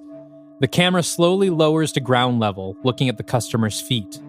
Suddenly, ghostly pale hands erupt from out of the earth, grabbing onto the ankles of a few of the customers. Immediately, the customers' eyes go solid black and their mouths open wide. Their skin shrivels and turns dark gray. Their clothes grow loose on their emaciated bodies. They fall to the ground, and the hands drag the weak bodies through the earth, their flesh passing like ghosts through the ground, their hands grasping for purchase that no longer exists. All that's left is their crumpled clothes. Pan out to the full crowded market. Spirits begin to claw their way through the earth, skin pale, eyes black, hair greasy. There seems to be one spirit for every person in the market. Panic spreads and the people try to stampede out of the market, but they can't outrun the dead. The spirit's touch is death. They grab their victims by the shoulders, the face, the wrist, and pull them one by one down through the ground to hell. We keep zooming out over the city and see the panic spread through all of Busan. We cut to Mi's grandmother's hospital room. A nurse picks up the pack of cigarettes. Did your granddaughter bring these? You know you're not supposed to have these. The pack falls out of her hands as her eyes go black. A spirit claws its way up her back, burying its fingers deep in the nurse's hair, gripping her skull as her skin turns gray. The spirit grins at the old woman with black teeth before the two of them start to slide into the underworld. The old woman's rasping breaths grow quick. She looks down at the foot of the bed. White fingers with dirty nails grip the white hospital plastic, and then a smiling face with black teeth and black eyes rises into view. The old woman reaches desperately to the altar, grabbing for one of the wooden statues. She fumbles as the spirit steps one pale leg over the foot of the bed onto the blanket. The incense falls to the floor. The spirit is now on all fours on the blanket, crawling like a spider towards the old woman. Finally, she grabs hold of the statue and squeezes it to her chest. We zoom close to her face, her eyes squeezed shut. The room suddenly glows bright white, making the old woman wince harder. The spirit screeches impossibly loud, and then cuts off suddenly. The light fades. The old woman opens her eyes. The room is dark and empty. Tears fill her eyes, and with trembling lips, she calls weakly, Mi Seulgi? Back at the Halsey estate, Hunter kneels next to Jack's bed, still in their PJs, looking at Jack's body. It hasn't been touched since Marya found him. Hunter's face is limp, Shocked. No tears fall. They reach out a hand and touch the white insignia on the back of Jack's neck. What is this? Marya stands behind Hunter, face wet with tears that keep coming. Behind her are Nick and Jenny, holding each other close. Gwen stands farthest behind, near the door. Jenny takes only a glance at Jack's body before answering Hunter. It's the mark of Set. Hunter nods. Of course. If Set was here, why didn't she just kill us all and be done with it? I don't know. But she knows where we are now. We're not safe here. You still think there's somewhere safe? Gwen, please. Gwen scoffs and turns away, leaning against the door frame. She looks down the hall and sees that Charlie is peering out from their bedroom. Charlie has barely taken a step out into the hall before Gwen turns away, back into Jack's room, and shuts the door. Hunter puts a hand in Jack's hair, feeling his curls. They examine his face up close for the first time, committing it to memory. I just want to say that that's one of my favorite details you've ever written on the show. Oh, thank you. I really like that. Thank you. The rest of the Legion are shaken out of their silence by a chorus of phone alerts. Hunter doesn't notice. Nick and Gwen both pull their phones out of their pockets and check the notification. Nick covers his mouth. Christ. What is it? Korea, 3.5 million missing in Busan. Did you say million? There's video. Marya, Nick, and Jenny gather around Gwen's phone. They watch a shaky live stream video taken at a public park of the spirits dragging people into the ground. We hear the cameraman exclaim in Korean, and then the face of a spirit pops into frame, ultra close up, black grin on its face. Jump scare. The cameraman screams. The cameraman screams and the phone falls to the ground, filming the empty sky. I think missing is maybe a little optimistic. It's Set again, isn't it? What the hell are they doing? Is their plan just to kill everyone on Earth, one city at a time? Nick clenches his jaw. We're on our back foot here. I don't like it. Jenny puts an arm around Nick's waist and gives him a squeeze. So what's the move? We go to Korea. We can't stay here anyway. Pack anything you need because we're not coming back. Finally, Hunter speaks. No. Everyone looks at them. We can't leave him like this. Nick slumps a little. Of course they can't. How could he forget? You're right. I'm sorry. You go. The world needs you. I can handle it. Marya puts her hands on Hunter's shoulders. I'll stay and help. We'll come back tonight for you. Hopefully by then we'll know enough to get ahead of them. Hunter nods and takes a long look at their friends. Jenny and Nick are shaken, struggling to hold it together. Gwen simply looks spent. Suddenly, and to Gwen's total surprise, Hunter throws their arms around her and squeezes her tight. Hunter whispers something into Gwen's ear. Gwen shuts her eyes tight, exhales, and nods. Hunter steps back and stands beside Marya, who takes their hand. I love you guys. We love you, Hunter. A flash of magic, and they're gone. The trio appears in the middle of downtown Busan, now a ghost town. While it was morning in England, the sun is already beginning to set here. The city center is littered with clothes that blow past in the wind like tumbleweeds. There's not a soul in sight, no sounds except distant sirens. Jesus. Do we know where this started? Gwen scrolls through her phone. Early reports say the first disappearances started in an outdoor market about a mile from here. We'll start there. Keep an eye out for anything that looks, well, old. The trio walks through the empty city. Periodically, we see a hazmat team pass by in the distance, but the city's so large that the Legion never directly crosses paths with anyone. A fire rages in an apartment building with no one to put it out. A restaurant explodes just after they pass by it, the damage of sudden negligence. A businessman staggers through an intersection, calling the names of his family members. As they reach the market, Jenny hangs back to walk next to Gwen. God, this is awful. Not the sunny, cheerful apocalypse you were expecting? Fair point. How are you holding up? How am I holding up? I'm sorry, stupid question. We're all miserable. It's fine. I'm fine. Honestly, the worse it gets out here, the easier it is to accept that there was no hope of saving the world in the first place. Everything we've tried has only made things worse. And you know who warned us about this? Fucking Dracula. He said we were better off letting him ascend to godhood than to deal with whatever came after. So we beat him and turned him human, and now he's God knows where, probably dead. And here we are, even more fucked than we were on day one. Look, pep talks aren't exactly my forte. Especially not now, but If Jack were here... Jack's not here. He's dead. And I'm here on another hopeless mission when it should be the other way around. Don't say that. Did you see Hunter? They're fucking shattered. Marya spent centuries believing she'd never love again, and now she's lost Jack after what, 3 weeks? You don't think they'd rather I died instead of him? Gwen? And you, both of you, wouldn't you rather be talking to him right now? Your friend? Your folksy boomer cheerleader who thinks we can still turn things around after this? She gestures around at the empty city. Well, that's not me. So do everyone a favor, and if you see any of those pale guys still running around, send them my way. Jenny is speechless. Before she can answer, Nick calls out to them. Hey guys, I got something over here. Jenny hurries over, Gwen following more slowly behind, trying to wipe the traces of tears from her face before Nick can see them. He's found the noodle shop. There's a pounding from somewhere inside. A survivor, perhaps? Or a trap. One way to find out. They hop over the counter and make their way quietly to the kitchen. Jenny nudges Nick and gestures to an open cabinet on the wall. A headless body is crammed into it, limbs bent unnaturally to fit. What do you think happened to his head? Gwen peers into the pot on the stove. It's bone broth now. The pounding starts again, faster. A muffled voice yells from behind the closed storage closet door in Korean. Hello? Is someone there? Please help! Gwen, Jenny, and Nick surround the closet door. Nick counts quietly to 3 and then pulls it open quickly, Gwen prepared to pounce should there be any danger inside. Instead, they find Mi Seulgi, huddled in the corner, clutching her knees to her chest. She looks up at the 3 figures above her, still quaking with fear. Nick extends his hand to her. It's okay. We're here to help. Mi takes Nick's hand, cautiously, and Nick helps her to her feet. Do you speak any English? Mi understands enough to shake her head no. Jenny casually waves a glowing purple hand across Mi's face. You do now.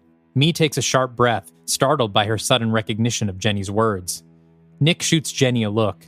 Blood begins to trickle from Jenny's nose onto her shirt. Jenny, expecting this, pulls a handkerchief from her pocket and pinches it over her nose. Nick grits his teeth, but now's not the time for a lecture. He turns back to Mi. Can you tell us what happened here? Yes. 2 women attacked me. I don't think they were human. One of them wore rags and was covered in strange tattoos, and the other called her bride. That's our happy couple. What did they want from you? A song. They asked for a song. Cut to Gwangali Beach, on the eastern coast of Busan. Where there had been swimmers and sunbathers mere hours ago, there are now only swimsuits, blankets, and parasols. A tiny plastic shovel stands planted in a pile of sand. Someone reaches down and picks it up. He is a broad-shouldered man with short hair and a neat beard. He is dressed in a white suit of the finest modern Korean fashion. This is King Yeomra, played in the film by Ma Dong-suk. He examines the toy shovel, which looks even smaller in his meaty ham-hock hands. A woman sidles up next to him, shorter, though she'd have to be, with the lean figure of a kickboxer and clothing to match. This is Queen Yeomra, his twin sister, though their physical forms bear little resemblance. She's played in the film by Duna Bae. Is that a long face I see, brother? Or does your newly borrowed vessel always look so glum? It's an unhappy occasion. The end of an era. Nice, though, while it lasted. Don't you think? And think of all the good it did. 3,000 millennia of prosperity and play. And who knows, maybe we can still squeeze another century or 2 of fun out of this place. Queen Yeomra leans her shoulder against the king's stony frame. He looks down at her and smiles. You always know how to cheer me up, sister. Come, we've much to do. King Yeomra drops the shovel, which lands point down in the sand. The twins turn their backs to the ocean and stroll towards the city. We cut back to the noodle shop, where Mi sits on the counter, sipping hot broth, while Nick, Jenny, and Gwen stand nearby. The song tells the story of Yeomra, the god of death, as he and his twin sister journey through the spirit world and make their way to the land of the living. So it's an invocation. More like instructions. Directions from their realm to ours. They're too dangerous to be written down or recorded, but they could be stored safely as a memory, in song.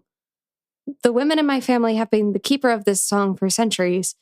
My grandmother, she was a mudong, what you might call a shaman. When she got sick, she entrusted this story to me, before her memories left her. And I Mi bows her head. I doomed the world with it. Makes you feel any better. The world is pretty doomed already. Gwen, I swear to God. What? Doesn't she deserve to know? Gwen turns to me and points to Jenny. See, all of this is happening because my friend Jenny here helped a vampire resurrect the evil mummy princess you met earlier. Gwen, stop it. She did that to try and save her wife, who ended up dying anyway.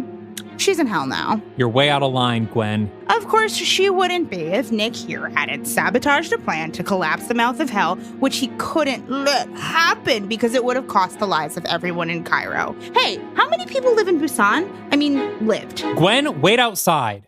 Nick, fuming, points to the shop's exit. His other hand is clenched in a fist. Gwen snorts, then strides out the door. Sure thing, Dad. Nick breathes deeply, trying to calm himself. Jenny looks totally spent. Mi looks up from her steaming broth at Jenny. Was any of that true? I'm afraid all of it was. We're as much to blame for what happened here as you are. Nick gestures as if to interject, but says nothing. There's no sense in judging ourselves. Yomra will be here to do it for us soon enough. Judge us how? My grandmother taught me that upon death, we each look into the karmic mirror and revisit our sins from this life and those that came before. Yomra watches too and decides the fate of each soul. Those who have lived wicked lives are sentenced to hell, where they suffer until they've balanced out their bad karma enough to be reincarnated. Your grandmother wasn't far off. Then, to Jenny. Sounds a lot like what you were just explaining to me about Satan. But Jenny is lost in space. In her mind's eye, she contemplates the mirror. Jenny? Yes, Yomra. Judgment of one's life after death is a prevalent belief across cultures. It could be they're all referring to the same practice, the same being. Or a bunch of beings with the same job. I mean, think about it. I was the host of Set, the god of death, for years. And in that time, it's not as if people stopped dying. Hunter's creature, the ferryman, he harvests the souls of the dead for somebody, but he doesn't seem to have anything to do with Set. Then, yesterday, we think we're onto some 6-part plot to summon Satan. The breath of Belial. I was struggling to locate the other 5 vials, but then Jack died, then Busan. Right. What I'm saying is, maybe there are no more vials. Maybe these 6 prayers to awaken the beast all awaken different beasts. What if they're all in different forms? One in a vial, one in a song. One in a dagger. Exactly. But there are countless death gods scattered across dozens of cultures and religions, each with their own rites, rituals, and artifacts. How could we ever hope to determine which of them are the real threats in time to stop them? Nick spies something strange on the back of Jenny's neck, like a swirl of white ink under the skin. I don't think we have to worry about that. Why is that? Nick swiftly pulls out his phone and takes a picture of Jenny's neck and then shows it to her. The mark of Set has appeared, just where it was on Jack's body. Because they're coming after us. Cut to the Halsey estate. Charlie sits at a desk in the bedroom she shares with Gwen, writing something on a piece of loose-leaf paper. She finishes writing, sighs, and wipes a tear from her eye. She leaves the letter on the bed, then walks out of the room, rolling her suitcase behind her. Out the window, we can see out to the backyard. Hunter and Marya are standing in a hole in the lawn, looking down at Jack's body. Shovels are stuck in the dirt nearby. They've dressed him in a suit, something they found in the attic, which doesn't quite fit him. Hunter kneels down by his head and pulls out a drawstring bag. They pull out 2 black stones, fragments of volcanic glass, and place them on his eyes. Then they pull out a silver crucifix and place it upside down on his lips. How do you know which ones to use? I'm not sure, I just know. What do they do? The real answer is, I'm not sure. The ferryman gave them to me, and he's not much of a talker. I just know I'm supposed to put them on everyone who dies. It'll help them somehow, down there. How many do you have? More than I'll need, I hope. They climb out of the hole and stand at its edge. Goodbye, Tio Jack. In a world of gods and monsters, you showed us that they were still good people worth saving. Marya cries silently and nods. We should have gotten so much more time together. Close on Jack's still face, as the first shovelfuls of dirt start to fall in. I'll interrupt this somber moment to say, yes. You couldn't put him in a box? They don't have a coffin. Okay, what do they have at the Halsey estate? I don't know. A couple apple crates. It's an invisible box. Cut to outside the noodle shop, where Gwen leans against a wall with her arms crossed. Her nostrils flare out of reflex, a threat response. There's something out there. She slowly steps forward, fists clenched, trying to catch a sniff of whatever's got her wolf senses tingling. Her eyes dart to the first thing she sees moving, turning a corner into this section of the market. A woman in pristine white gym clothes. Queen Yomra is looking right at her, curious, nonchalant. You're no grieving bystander. Queen Yomra answers in English. And you're no mere human, Kumiho. Excuse me? Queen Yomra walks slowly but confidently towards Gwen. Kumiho, the fox that transforms into a beautiful woman and devours her husband's heart on their wedding night. A danger to all who dare to love her. Oh, I'm a danger to everyone. Queen Yomra steps gracefully into a fighting stance and smirks. Let us see. Fight! Gwen starts on the offensive, throwing heavy punches while Queen Yomra bobs and weaves. Gwen is funneling all of her rage into this fight, while Queen Yomra is relaxed, amused by this opportunity to enjoy her physical form. Gwen carelessly gives her opponent an opening, and Queen Yomra puts a knee into her side and snaps her leg straight to kick the back of Gwen's head. Gwen falls and rolls onto her back. Queen Yomra leaps into the air and conjures a sword into her hand, a huando, which looks more or less like a katana. Yomra lands her knees on Gwen's stomach and then plunges her sword straight through Gwen's sternum. Gwen screams. The queen sneers. Not so dangerous, I think. Gwen laughs, gurgling on some blood. You fucking idiot. You just gave me a sword. Gwen backhands Queen Yomra, knocking her from her straddle position over Gwen's body. Gwen presses her palms against the flat edge of the sword and, with a roar, pulls the blade out of her chest. She rises to her feet, leaning on the sword at first, and then raising it to a ready position. Queen Yomra is charmed. She creates a second sword and prepares herself. Once again, Gwen strikes first, swinging with some practice, but nowhere near the grace and precision of a trained swordswoman. Yomra is toying with her, and Gwen can tell. Their swords clash, and they lean into each other, allowing for this exchange. Having fun? Oh, yes. It's been centuries since I danced with a girl. Ugh. Gwen rolls her eyes. Everyone's a flirt. We hear a thud, and Queen Yomra's face contorts with pain. Gwen has kneed her in the crotch. Queen Yomra tips over onto the ground, landing on her side. This is the full Looney Tunes been kicked in the groin fall. Sure. Gwen raises her sword and plunges it down into the side of Queen Yomra's head, pinning it to the pavement. Gwen stands over her as she wriggles and screams, trying and failing to pull the blade out of her skull. As Gwen looks down at her pinned foe, she's approached by a tall man who casts a shadow over both women. Stand back, big guy. She's still dangerous. I think she's a god or something. The man's fist hits Gwen's chest with the force of a truck, knocking her back through the wall of the noodle shop.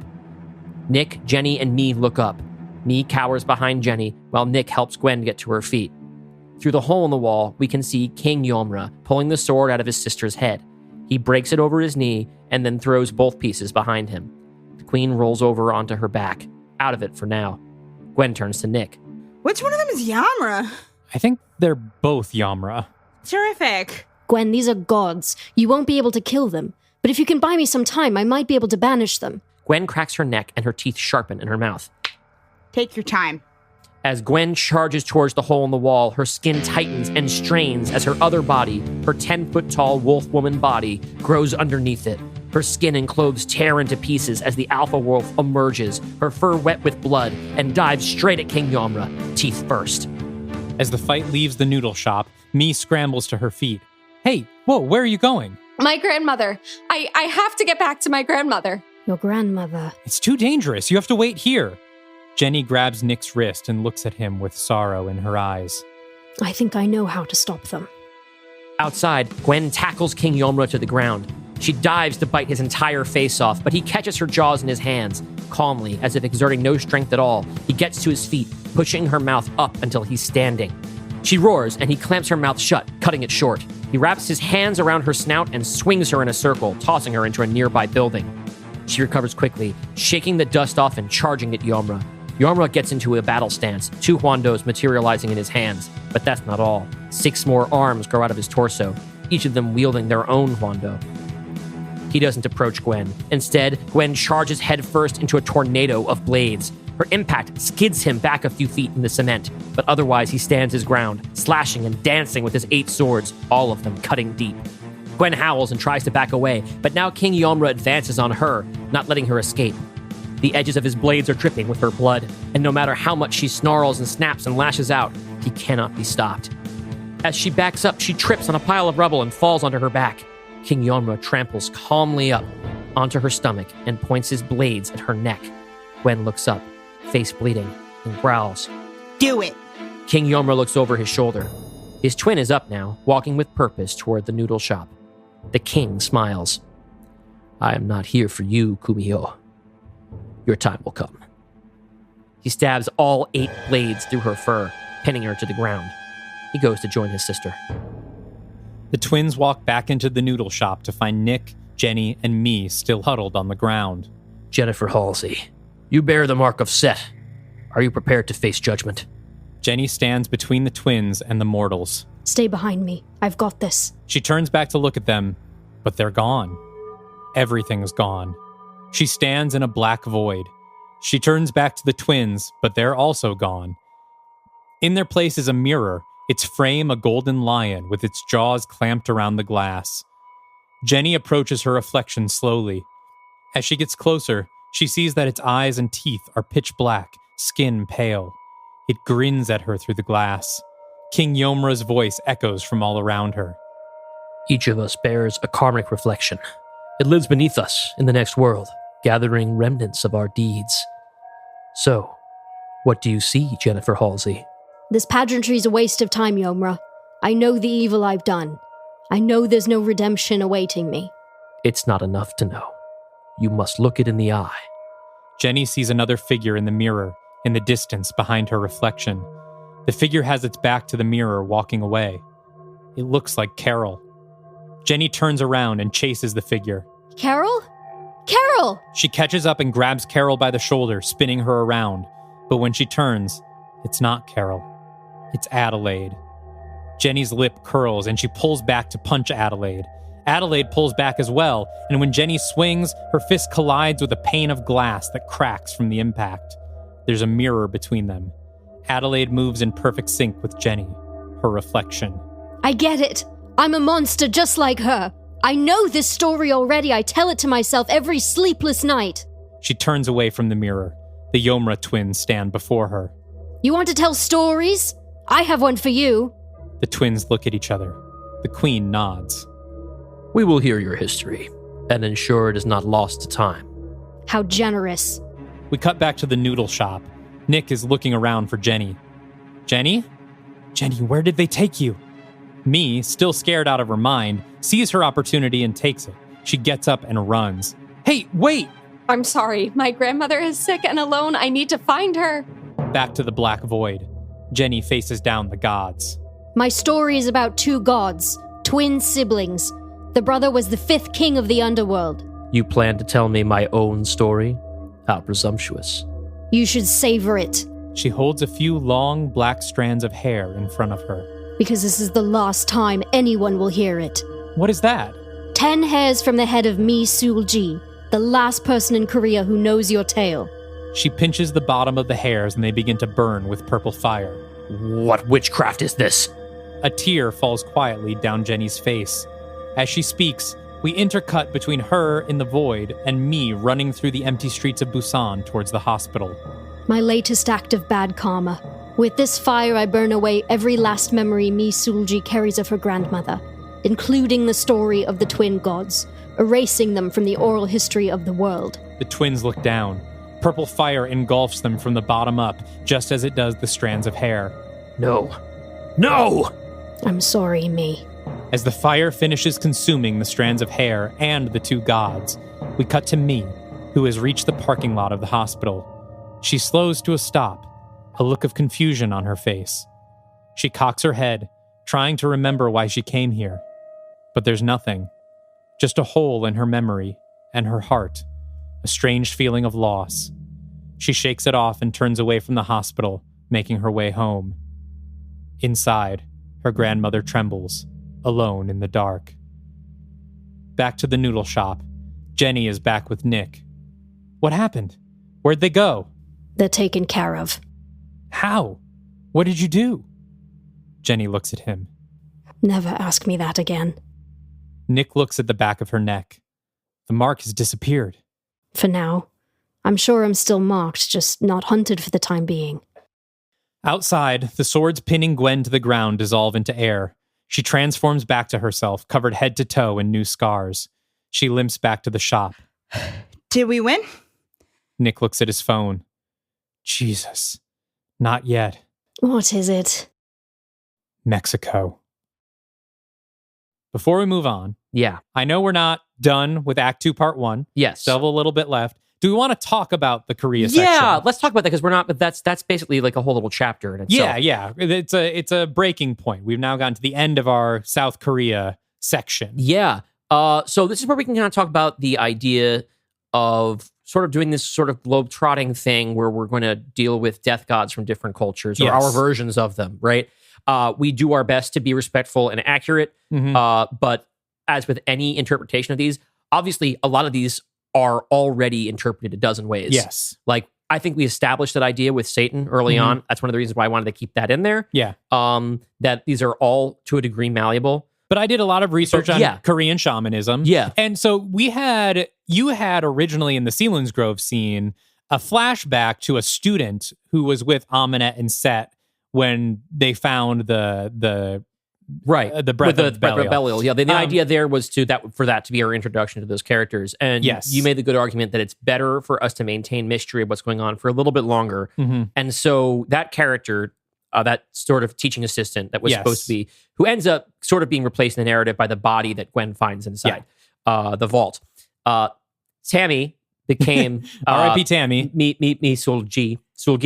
Seulgi, I believe. Yeah. And it's funny because for a while in our Scrivener file, this scene was just called Tammy version 2. Yes. Did not end up being a Tammy for obvious reasons. Not a really common name in South Korea. I had to change a lot because I was doing research on the Korean shamanism. It made sense. Her grandmother would be the shaman, a mudang who had passed the story to her. So I came up with that angle on it. And one thing I want to maybe make explicit because it's deliberately left vague in the script, but the idea of the face that her grandmother sees in the smoke, and then her grandmother's karmic mirror demon ends up getting destroyed because of the statue she holds. Every mudang in Korean shamanism has like a guardian spirit. And so the idea is that her guardian spirit was seen in the smoke. And then when she grabs the statue, that guardian spirit protects her from her karmic mirror and keeps her alive. So that was all based on the research that I did and stuff. Because the only thing, like my thing usually, like I did a lot more specific research about Satan and then some of the ones that we have later on, but you had this covered. Yes. So my only thing really was that I watched the movie Exuma, which came out this year, South Korean movie. And you watched Train to Busan. And I also watched Train to Busan, but that was more like, I need an excuse to watch Train to Busan because I've been putting it up. Fucking rocks. Well, yeah, it rocks. It's the kind of movie where it's like, I've known forever that obviously I'm going to love Train to Busan, but it's always, it's on that list like so many things in the Dalterian collection where it's just like, there's always, I'm never going to forget that I haven't seen it. Yeah. Someday I'm going to watch it. This ended up being that someday. That movie fucks. It's so good. And Korea has such a great film history that we did go out of our way to like all these Korean characters we cast. We cast with Korean actors. Because and there's like, so many good ones to choose Duna Bae from. or Bae Duna is somebody who I would probably have wanted to put in the Mummies. The Mummy Heaven's Gate. If I could, because she's also just a Wachowski's collaborator. She's just been a lot of those things, and I love her. I covered sort of the setup of it, and then we sort of split up the Gwen fight. You took the first half with Queen Yomra, and I took the second half with King Yomra.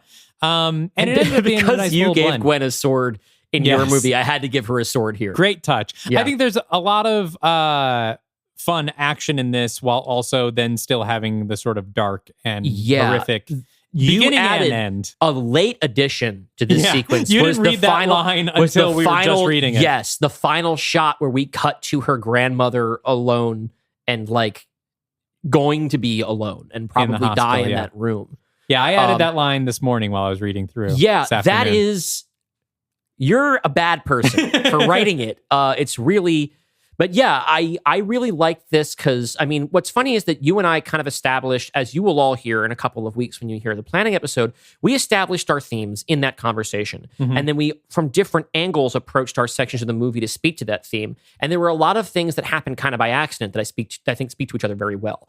Like, I wrote you ended up revising it, so that scene really is both of ours. But the scene with the grieving parents in Selinsgrove, I had added that beat about how Marya offers basically to calm the crowd down, and Jenny's like, no, they deserve to feel their grief. They should be allowed this. It's important. It's part of kind of like thinking, you know a lot about love and family and like attachment and the pain that comes with it in this story. And so we've set as a baseline, as if you shouldn't already know this is a horrific thing to do. It ended up setting up very well the idea that Jenny would literally take someone's grief from them and take someone's love from them in order to save the world, and that she won't even speak about it because of how obviously fucking horrific that is. Yeah. On that note, let's push ahead into the rest of Act 2, Part 1, and then we can call this chapter. This is going long. It is. Then this Part 2, I think our Part 1 ended up stretching a little bit longer than normal. Right. We had our expectations. But it's not going to be 3 parts. That one person who said that, we're not going to do it. Part 2 is going to be shorter and very fast paced. Yes. Let's move All right, on. let's move on. Let's go to Mexico, where I'm sure nothing bad has happened. 2 women sit side by side in the beautiful bell tower of a 16th century cathedral at sunrise. Their legs dangling outside, fingers intertwined like amorous teenagers as they look out at the modern Mexico City skyline. It's Adelaide and Ahmanet, gazing down at something in the streets that we don't yet see. I believe I've outdone myself with this one. It's a beautiful tribute. I'm sure your brother will appreciate it. If only everyone was as gracious and honorable as you, my princess. Even after 2 deaths and thousands of years, you never forgot your pledge to me. And now, thanks to you, here I am, free to walk the earth and enjoy this exquisite vessel. And mine. Adelaide smirks as Ahmanet slides her hand up Adelaide's thigh and leans in for a kiss. Before their lips meet, Adelaide is suddenly weakened. She goes limp and teeters forward over the precipice, but Ahmanet catches her before she can fall off the tower's edge. My love, are you hurt? The twins, they're gone. Damn that witch Halsey. My host taught her too well the value of cruelty. Is the plan in jeopardy? It's a minor setback. We'll need someone to fulfill their duties. Ahmanet helps her sit upright, and Adelaide turns to look Ahmanet in the eyes. Tell me, my dear, how would you like to be a god? Ahmanet grins and kisses Adelaide passionately. We pull back to look over the city beneath them, where thousands of people are tearing and gnawing at each other's flesh in a cannibalistic feeding frenzy. Back at the Halsey estate, Hunter and Marya are watching a horrifying video from Mexico City. Jesus. We can't wait for them. What do you mean? Set is moving too fast. They're not even done in Korea, and now Mexico's gone to hell. We need to get ahead of them instead of following in their wake. And do you have any idea where Set and Ahmanet are going next? No. But someone else might. Hunter calls someone on their phone. Lavelle? It's Hunter. Cut to Prodigium Deputy Director Demi Lavelle, played in the film by Lucy Lawless, and in this reading by Sarah Norcross. Hunter, thank God you're okay. Does your team have any idea what the fuck is going on? Not yet, but we're hoping the big guy might. Where are you? We cut to a wide shot and see that Lavelle is in a large room built of floor-to-ceiling brushed bronze. An intricate pattern of interlocking golden circles is embedded in the metal, and in the center of the room is a pedestal. On the pedestal sits the creature from the Black Lagoon's egg sac. New York City, actually. How fast can you get us there? Lavelle steps out of the chamber onto a balcony. She's on the 99th floor of the Empire State Building, looking north at all of Manhattan stretching out before her. She snaps at another agent standing guard out here. For you, as fast as you need. We cut to Mexico City, Mexico. Yesterday, a bustling metropolis. Today, its streets, its homes, even its soccer stadium, are home only to bodies, their guts torn open, their mouths covered in blood. We survey the grisly scene under a setting sun as a full moon rises overhead. Just northeast of the city stands the ancient Pyramid of the Moon, one of the last remaining landmarks of the ancient city of Teotihuacan. It's a step pyramid, 7 layers tall, with a staircase built up the center of one side. The site is now littered with blood, bodies, and splayed organs. The only thing still moving, apart from the flock of birds who have begun to pick at the human remains, is a young girl about 10 years old, wearing a t-shirt decorated with kid-friendly renderings of various Aztec gods, the sort of thing you'd see sold at a gift shop aimed at tourists from the U.S. This outfit is drenched in blood, some of it hers. She has open wounds on her legs, bite marks. She crouches over the body of an adult woman, her mother, lifting handfuls of intestine to her face and taking leisurely mouthfuls. A shadow is cast over the girl. She looks up, her eyes a frosty white, to see a woman with long blonde hair looking down at her with tears in her eyes. It's Jenny. Jenny closes her eyes and raises her hands, which give off an ultraviolet glow. At the base of the pyramid, Gwen and Nick collect themselves. How many? 9 million. They just stopped whatever they were doing and started eating each other. All this happened while we were busy with the Yammer twins. None of it mattered. We can't think of it that way. Who knows what they would have done next? At the very least, Jenny would be dead right now if it wasn't for you. Gwen looks out over the sea of dead, all out of pithy comebacks. She says nothing. She just watches Jenny standing over the cannibal child, waving her hands, accomplishing nothing.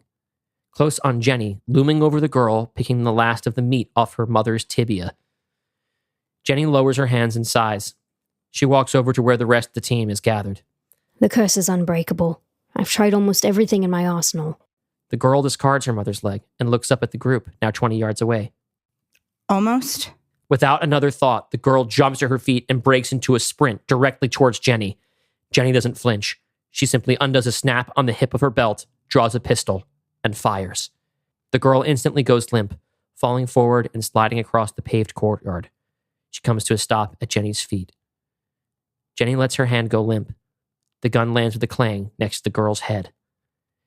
Jenny stifles a sob. Nick reaches for her, but she turns away. She takes a walk alone, turning a corner into some parkland and out of sight. I just want to point out, since you made the joke earlier about me killing kids. Yes, I did this one. Now, it was my idea to have the little girl feeding on her mother's body. Yes, you created the image. I put the bullet in her head. Yes, so technically, it was Dylan that killed a child. And in this you're an one. accessory. I'm an accessory to the murder, but I just want to let everyone know this one's not squarely on my shoulders. I learned it from you. I learned it from watching you. Gwen looks up at the pyramid. So this was ground zero? Yeah. The Pyramid of the Moon. Gwen sighs and rubs the back of her neck. I guess it would be. Gwen lifts her long hair, exposing the back of her neck. Nick walks around her to get a look at the glowing mark of Set. I'm next. The blood drains from Nick's face. Okay, here's what we do. We hole up inside the pyramid and set up a perimeter while Jenny figures out what we're up against and how to... Nick, stop. There's no time for that. You know there isn't. You have to go. What are you talking about? We can do this. You just fought 2 gods to a standstill. And while I was doing that, 9 million more people died. Horribly. Protecting me won't prevent whatever's coming next. But maybe the Dark Legion can if you get out of here right now. Gwen, you are the Dark Legion. Gwen takes a moment, a deep breath, a resigned exhale. No. I quit. Gwen kicks Nick in the chest, knocking him off his feet. Quickly, she turns her back to him and runs towards the wall of the pyramid. Sharp claws grow from her fingertips, and she begins to scale the sheer edges of the pyramid's massive steps. Nick struggles to his feet and runs to the wall, trying to climb. He can't get a grip. He backs up from the structure, looking for a more manageable stairway. He runs towards it, sprinting up the stairs, but falling far behind Gwen's supernatural speed. As he runs, he screams, Gwen! God damn it, Gwen, don't do this! Gwen! A low growl pierces the quiet of the dead city, like a dog's growl, but it's not Gwen's. Nick swivels around, looking for its source, but it's coming from everywhere. Nick looks up at Gwen, who doesn't look back. She keeps climbing. Nick lets out one more anguished scream, then turns and runs in the direction that Jenny was last seen wandering. Gwen reaches the top of one of the pyramid's levels and looks around the horizon. The sky is turning from a dusky orange to a blood red. She resumes her climb. Drawn by Nick's screaming, Jenny returns to the temple's central courtyard. Nick immediately takes her hand. We gotta go. What? Where's Gwen? She's not coming. We gotta go now. We can hear the light patter of rain. Red spots and streaks begin to appear on Jenny's shirt. Blood. Jenny looks up at the strange scarlet rain clouds above. Then her view tilts to the top of the pyramid, where Gwen has just arrived. She stands still, looks up at the full moon, and howls. Nick grabs Jenny by the chin and yanks her head so she's looking in his eyes. It's now or it's never. Jenny grits her teeth. She nods. Atop the pyramid, blood splashes across Gwen's face, soaks her hair, and stains her clothes. Lightning flashes, and Gwen is no longer the only figure on top of the pyramid. There is another. A white skeleton wearing a headdress of owl feathers and a necklace of human eyeballs. Talking skeleton. I was going to save that for after, but yes, okay. Luke, you're right. We have a talking skeleton. He is Miklanta, voiced in the film by Edward James Olmos. You are a brave one, Gwen Conliffe. You've chosen a hero's death. Your soul will accompany the sun as it rises in the east. Bullshit. I know where I'm going. That's a shame. It's never quite as fun that way. Fuck you. Fuck your fun. Fuck your whole scam. I'm done playing. Miklanta takes a step towards an unflinching Gwen. The rain has already painted his bones red with blood. So be it then. The red skeleton lunges forward and punches his fist through Gwen's stomach. Gwen braces herself, winces, surrenders only one step of her footing. Miklanta slowly pulls back a handful of intestine and dangles it in front of her face. Below, Jenny finally cuts through the wall of space, creating an oozing portal through which she and Nick can travel. The two of them look up and, backlit by a flash of lightning, see the death god pulling Gwen's entrails out of her body. No! From above, Miklanta hears the echo of Jenny's cry. He looks down and sees her, Nick, and the open portal. Hey! Gwen throws a right cross that puts a tiny crack in Miklanta jaw. He turns back her way. At least look at me while I'm spilling my guts. Below, Nick steps through the portal and pulls Jenny by the arm. She shrugs him off at first, then takes one last look at Gwen. Gwen looks back. Jenny, resolved, steps through. The portal seals behind her. On the top of the pyramid, Miklanta looks at Gwen and cocks his head. Her abdomen has begun to slurp her intestines back in. I guess it's no surprise that the ruling class is as stupid in hell as they are up here. Gwen clocks him again. He stumbles back and looses his grip on her entrails. They finish their retreat, her skin closing after them. I'm an alpha wolf. I can't die in human form. Miklanta peers up at Gwen, who smirks and tucks her hands into the pockets of her jacket. From this angle, his fleshless skull appears to be sneering. And I am Miklanta, god of death, the underworld, and dogs. Gwen's body suddenly shudders and stiffens. Something crawls uncomfortably beneath her blood-soaked skin. She strains against herself, as if tensing every muscle in her body can somehow shield her from what's coming. It's no use. Gwen's giant wolf form explodes out of her skin, and the shreds of her human body are carried off the pyramid by a sudden burst of wind. She screams and falls to one knee, taking heaving breaths. Miklanta steps towards her, growing taller to match her 10-foot stature. He looms over her now and lifts her chin with his bony hand. Are you ready now, child?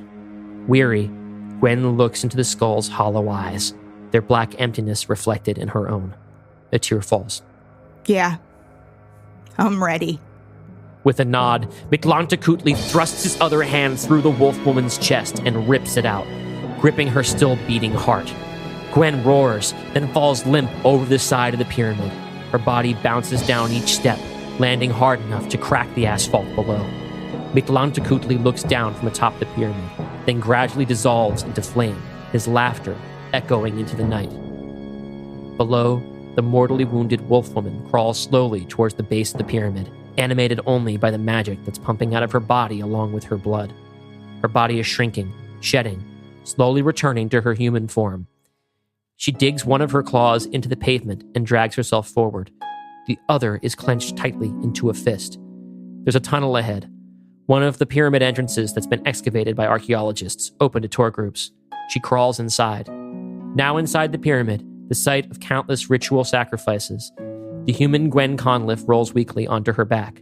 Close on Gwen's clenched fist, there's something inside. We flash briefly to Hunter, back at the house, holding Gwen tight, slipping something into Gwen's jacket pocket. Hunter speaks softly into Gwen's ear. Don't go without these. Okay?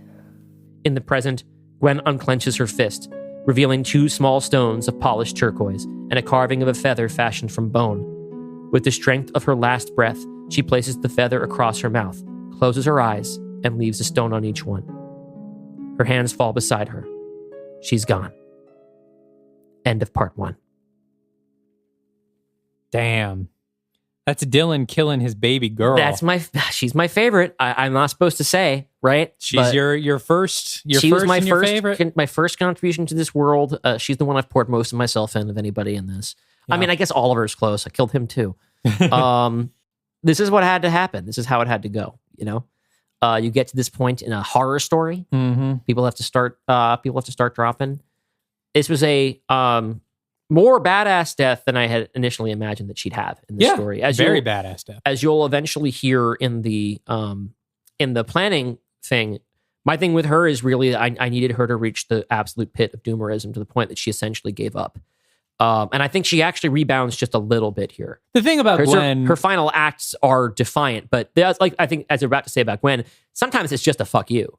Yeah, like she's never going to miss a chance to say fuck you. Yes, especially to someone who embodies everything that she's been fighting for her whole life. Yeah. I did cheat a little bit. I don't think explicitly Mictlantecuhtli is the god of dogs, but dogs play a very important role in the Aztec underworld. So I fudged it a little bit because I needed that moment. I didn't want to spend time, but I happen to have a special relationship with dogs through my time as they are the guides of of Mictlan, the Aztec underworld over which I rule. There's not a lot of Aztecs around to fight you on this right now. No, there aren't, but there might be somebody on here who knows a lot about Aztec mythology. True. It's like, I don't know about that, but I know. I do my best. Each of these gods is getting limited screen time, and we needed to simplify things here and there. So we're going to leave you on that downer ending, but I guess, and I'm kind of making a surprise decision here. So Dylan, let me know if you want to cut this. Okay.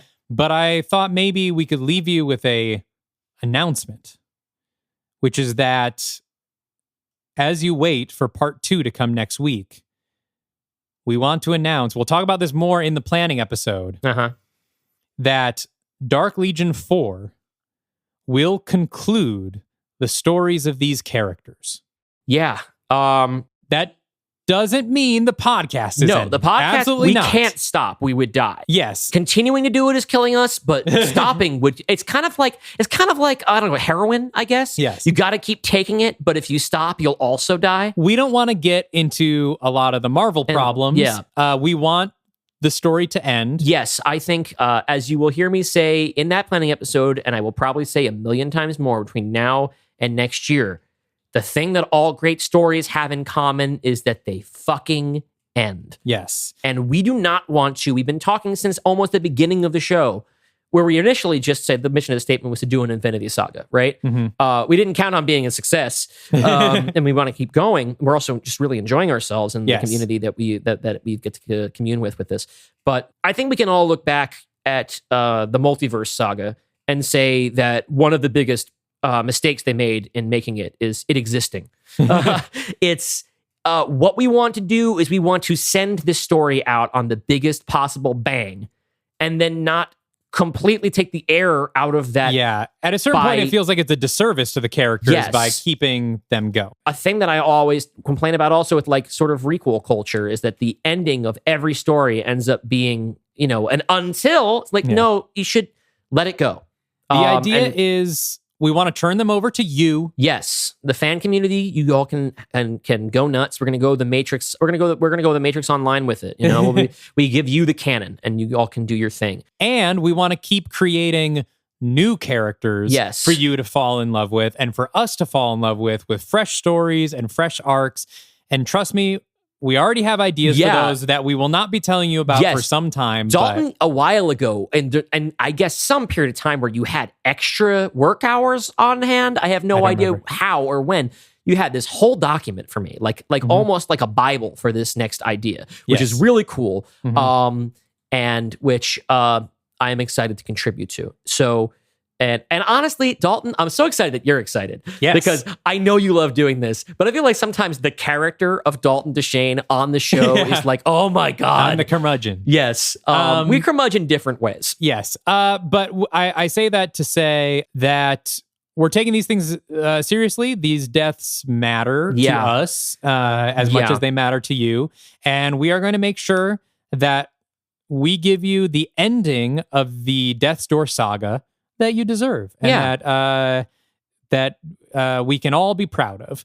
But this is not going to be, these are not comic book deaths. Yes. This story is going to end.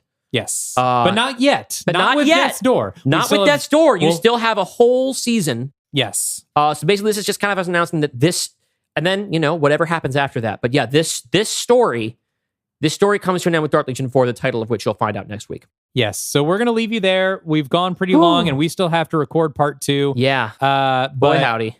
We'll see you in the Discord. We're anxious to see all your reactions to this one. We love you all. And until next time, stay afraid of the dark universe.